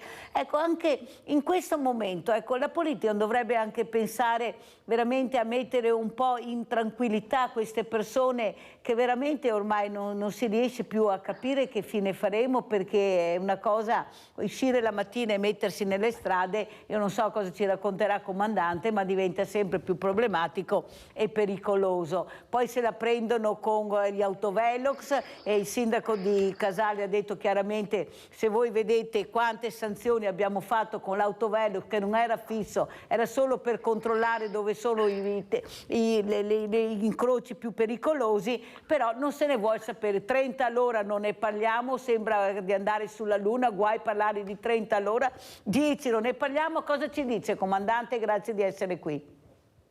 Beh, innanzitutto buongiorno e grazie a voi per l'invito. Per quanto riguarda le osservazioni che ha fatto, mi trovano concordo, nel senso che però non è tanto un problema a volte di velocità quando si esce dal distributore, visto che stiamo parlando di questo, ma soprattutto per un problema di distrazione. Gran parte degli incidenti stradali sappiamo che avvengono per distrazione, anzi la prima causa degli incidenti stradali in Italia è proprio la distrazione. Che cosa significa? Significa l'utilizzo del cellulare, significa che le persone, come ho detto più volte anche in questa trasmissione, fanno di tutto anziché guidare, quindi non si rendono conto che quando sono alla guida sono in un'area pubblica e devono portare rispetto, oltre che alle regole, anche a se stessi e agli altri utenti. Per cui noi quotidianamente rileviamo incidenti stradali al mattino, al pomeriggio. Ci sono giornate in cui le pattuglie della Polizia Locale di Treviso devono correre da una parte all'altra della città, perché abbiamo anche 4-5 incidenti al mattino e altrettanti al pomeriggio, e sempre, quasi sempre per distrazione. Per cui non è tanto e non solo la velocità causa di incidenti, sappiamo che la distrazione è la prima causa, invece la velocità è la terza causa degli incidenti stradali in Italia, sia nelle strade urbane che nelle strade extraurbane. Però adesso arriveranno dei tutor. Cosa ci racconta, comandante? Perché fai il furbo con l'autovelox, adesso ti metto i tutor, prego. Allora, il tutor di cui la stampa sta parlando abbondantemente in questi giorni, non solo per Treviso, ma vedo che l'idea è piaciuta anche al prefetto, che vorrebbe probabilmente estendere questo sistema anche in altre strade come la Treviso Mare, che sappiamo essere teatro di numerosi incidenti anche mortali. È un sistema, a mio avviso, che ho portato avanti per Treviso questa idea, molto più sicuro rispetto agli autovelox fissi che misurano la velocità istantanea. Sappiamo perfettamente infatti che i conducenti, quando vedono la postazione fissa ben segnalata, frenano, a volte anche bruscamente, quindi creando anche pericolo per gli altri utenti della strada. Quindi frenano bruscamente, passano e transitano davanti all'autovelox fisso rispettando scrupolosamente la velocità, però appena avuta la certezza che si è fuori dal raggio di azione, di controllo dell'autovelox fisso, la macchina, il conducente inizia a volare, direi quasi. Per cui il tutor, cosiddetto tutor, che misura la velocità media all'interno di un tratto molto lungo, obbliga in qualche modo l'utente a mantenere la velocità al di sotto dei limiti, ma anche a recuperare qualora la velocità in certi tratti sia stata oltre il limite previsto. Quindi la velocità media sicuramente può garantire maggiori standard di sicurezza, e quindi su questo noi ci stiamo lavorando. Un altro problema che abbiamo è la sicurezza, questi baby gang, questi giovani. Io sto facendo questa manifestazione, questo evento il 30 settembre e il 1° ottobre, proprio per cercare di coinvolgere le famiglie, i giovani, i ragazzi all'ippodromo Sant'Artemio di Treviso, proprio per cercare di dare un segnale forte. Tantissimi comuni che partecipano, in primis il comune di Treviso, ma non può essere, comandante, che siamo in balia di un gruppo di ragazzini, perché per me sono un gruppo rispetto a quelli bravi o a quelli che pensiamo che ci siano, che hanno che siete in ostaggio di questi ragazzini. Bisogna che cambino percorso, ma il primo anello è la famiglia, e questa manifestazione vuole arrivare alla famiglia, ai genitori, che molti non riescono a capire che i loro figli, oltre a fare del male a se stessi, fanno del male a tutta la comunità. Prego, comandante, cosa ci racconta di queste baby gang? Beh, sicuramente la famiglia è l'anello debole in questo momento, perché spesso noi, quando siamo in strada, i miei agenti mi raccontano che i genitori non sanno minimamente che i propri figli sono a Treviso e magari in zone, chiamiamole, calde.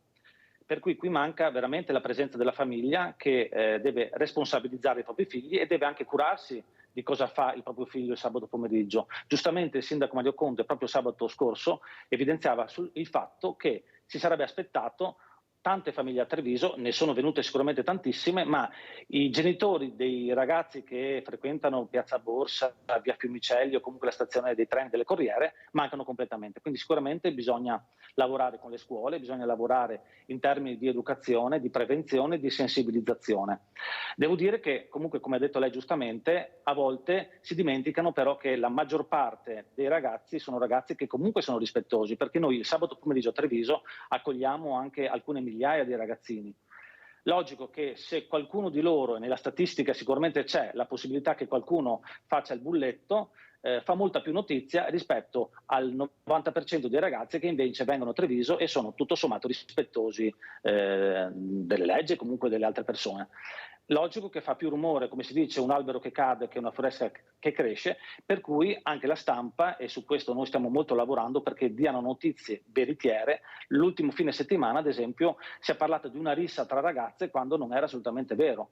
Era vero che un paio di ragazze, tra l'altro non di Treviso, si sono accapigliate per motivi inerenti alla loro vita privata e da lì è nata una rissa tra ragazze. Quindi è giusto fare informazione, ma è giusto anche fornire le giuste, corrette informazioni, soprattutto informazioni vere, perché noi chiediamo solo che venga fatta un'informazione veritiera. E infatti io l'ho invitata anche per questo, per dire come stanno le cose, perché io lo dico quasi tutte le mattine, comandante, che non devono farsi paura questi gruppetti, anche gli anziani, di uscire dalle case, perché se voi vedete proprio la cerchia sono tanti, ma alla fine nel centrale che si azzuffano sono 2-4 al massimo. Allora smettiamola di avere paura, non dobbiamo aver paura, dobbiamo fare comunità e aiutare anche il comandante e tutte le forze dell'ordine, ecco, a capire che ognuno deve fare la propria parte. Ecco, non è vero che sono così pericolosi, ve lo dico io, prendeteli bene, guardateli negli occhi e vedrete che non sono poi così tanto pericolosi. Girano col coltello e qua dobbiamo intervenire con le famiglie, non c'è niente da fare, dobbiamo colpire quei genitori che non capiscono di essere autorevoli. Professor Minello, come conclude, cosa ci dice? Ma allora io volevo riprendere il discorso che aveva fatto prima dicendo sulle famiglie e quindi sui costi. Io vorrei dire perché la domanda è perché noi diciamo soffriamo di più l'inflazione. Allora, l'inflazione dipende molto dai costi alimentari e dai costi energetici. Il nostro paese è uno dei paesi in cui la spesa alimentare pesa in misura maggiore rispetto agli altri paesi europei. Si pensi che nel paniere della spesa i beni alimentari in Francia e Germania più o meno pesano intorno al 12%, in Italia siamo al 18%, ci sono 6 punti percentuali in più. Negli Stati Uniti pesa per il 9% la spesa alimentare, quindi è chiaro che l'aumento dei costi alimentari, come ci è stato detto dal servizio, da parte degli operatori che a loro volta devono subire l'aumento dei costi di materie prime, nel nostro paniere della spesa lo sentiamo di più perché la spesa alimentare è più presente. Poi noi abbiamo un altro problema, cioè la mobilità che noi abbiamo nel nostro paese è principalmente basata sull'auto. La mobilità invece alternativa è ancora poco sfruttata rispetto ad altri paesi, quindi anche questo va ad aggravarsi perché noi abbiamo un costo della benzina che è tra il secondo e il terzo più alto in Europa. E considerate che l'impatto sul prezzo dei carburanti è molto alto anche per le accise, perché se noi togliessimo le accise ipoteticamente dal costo della benzina il prezzo si dimezzerebbe, quindi anziché pagare 2 euro, diciamo, la benzina costerebbe circa 1 euro. Naturalmente questa è una provocazione perché sappiamo bene che le accise servono, no, per finanziare la manutenzione della rete stradale e quant'altro, però anche qui ci sarebbe da fare, diciamo, un ragionamento sul fatto che come in altri paesi si possono avere delle accise un po' più basse e magari strutturalmente recuperare un po' di costo. Pertanto il problema delle famiglie del nostro paese, delle famiglie italiane, è proprio legato al fatto che ci sono alcuni elementi strutturali che se non cambiano difficilmente riusciremo a risolvere il problema del potere d'acquisto, anche perché l'alternativa, che è quella dell'aumento dei salari, che pure si potrebbe percorrere, se fosse solo aumento di salari creerebbe nuova inflazione, quindi bisognerebbe capire quanto un aumento dei salari potrebbe essere giustificato per esempio da aumenti della produttività, altrimenti sarebbe nuova inflazione. Per cui diciamo che io apprezzo molto... Devo chiudere, professor Minello, mi dispiace ma devo chiudere, chiuda pure veloce. No, dicevo, apprezzo molto quello che ha detto anche il comandante Gallo, perché alla fine sia diciamo, con riferimento ai giovani, ma sia con riferimento in generale al comportamento delle famiglie, dovremmo lavorare sugli aspetti culturali e quindi intervenire strutturalmente anche sulle nostre... Grazie professor Minello. Come ci saluta comandante Gallo, veloce, che messaggio vuole dare? Ma che ognuno faccia il proprio ruolo, il proprio compito. Se ognuno mette il proprio tassello, la casa può essere solida, quindi ognuno, giornalisti, scuola, forze dell'ordine, tutti se mettono il proprio mattoncino, la casa può essere solida. Bisogna fare comunità. Grazie anche a Andrea Gallo, comandante della Polizia Locale di Treviso. Baldo, come ci saluta? Ma sento la mancanza di Piero Angela, nel senso che il discorso che ha fatto il professor Minello e il comandante Gallo sono semplici, sono comprensibili da tutti, ma dovrebbe essere portato a livelli generali. Il professor Minello ha dato dei numeri che devono essere in maniera leggibili da tutti. Il comandante Gallo ha detto una cosa importantissima, che bisogna partire dal rispetto verso se stessi e verso gli altri. Se non si parte da questo, è una battaglia non persa, da recuperare. Grazie anche a Remo Baldo, amico dell'associazione Ogni Giorno per Emma. Grazie, ciao Emma, la posta di Mirella.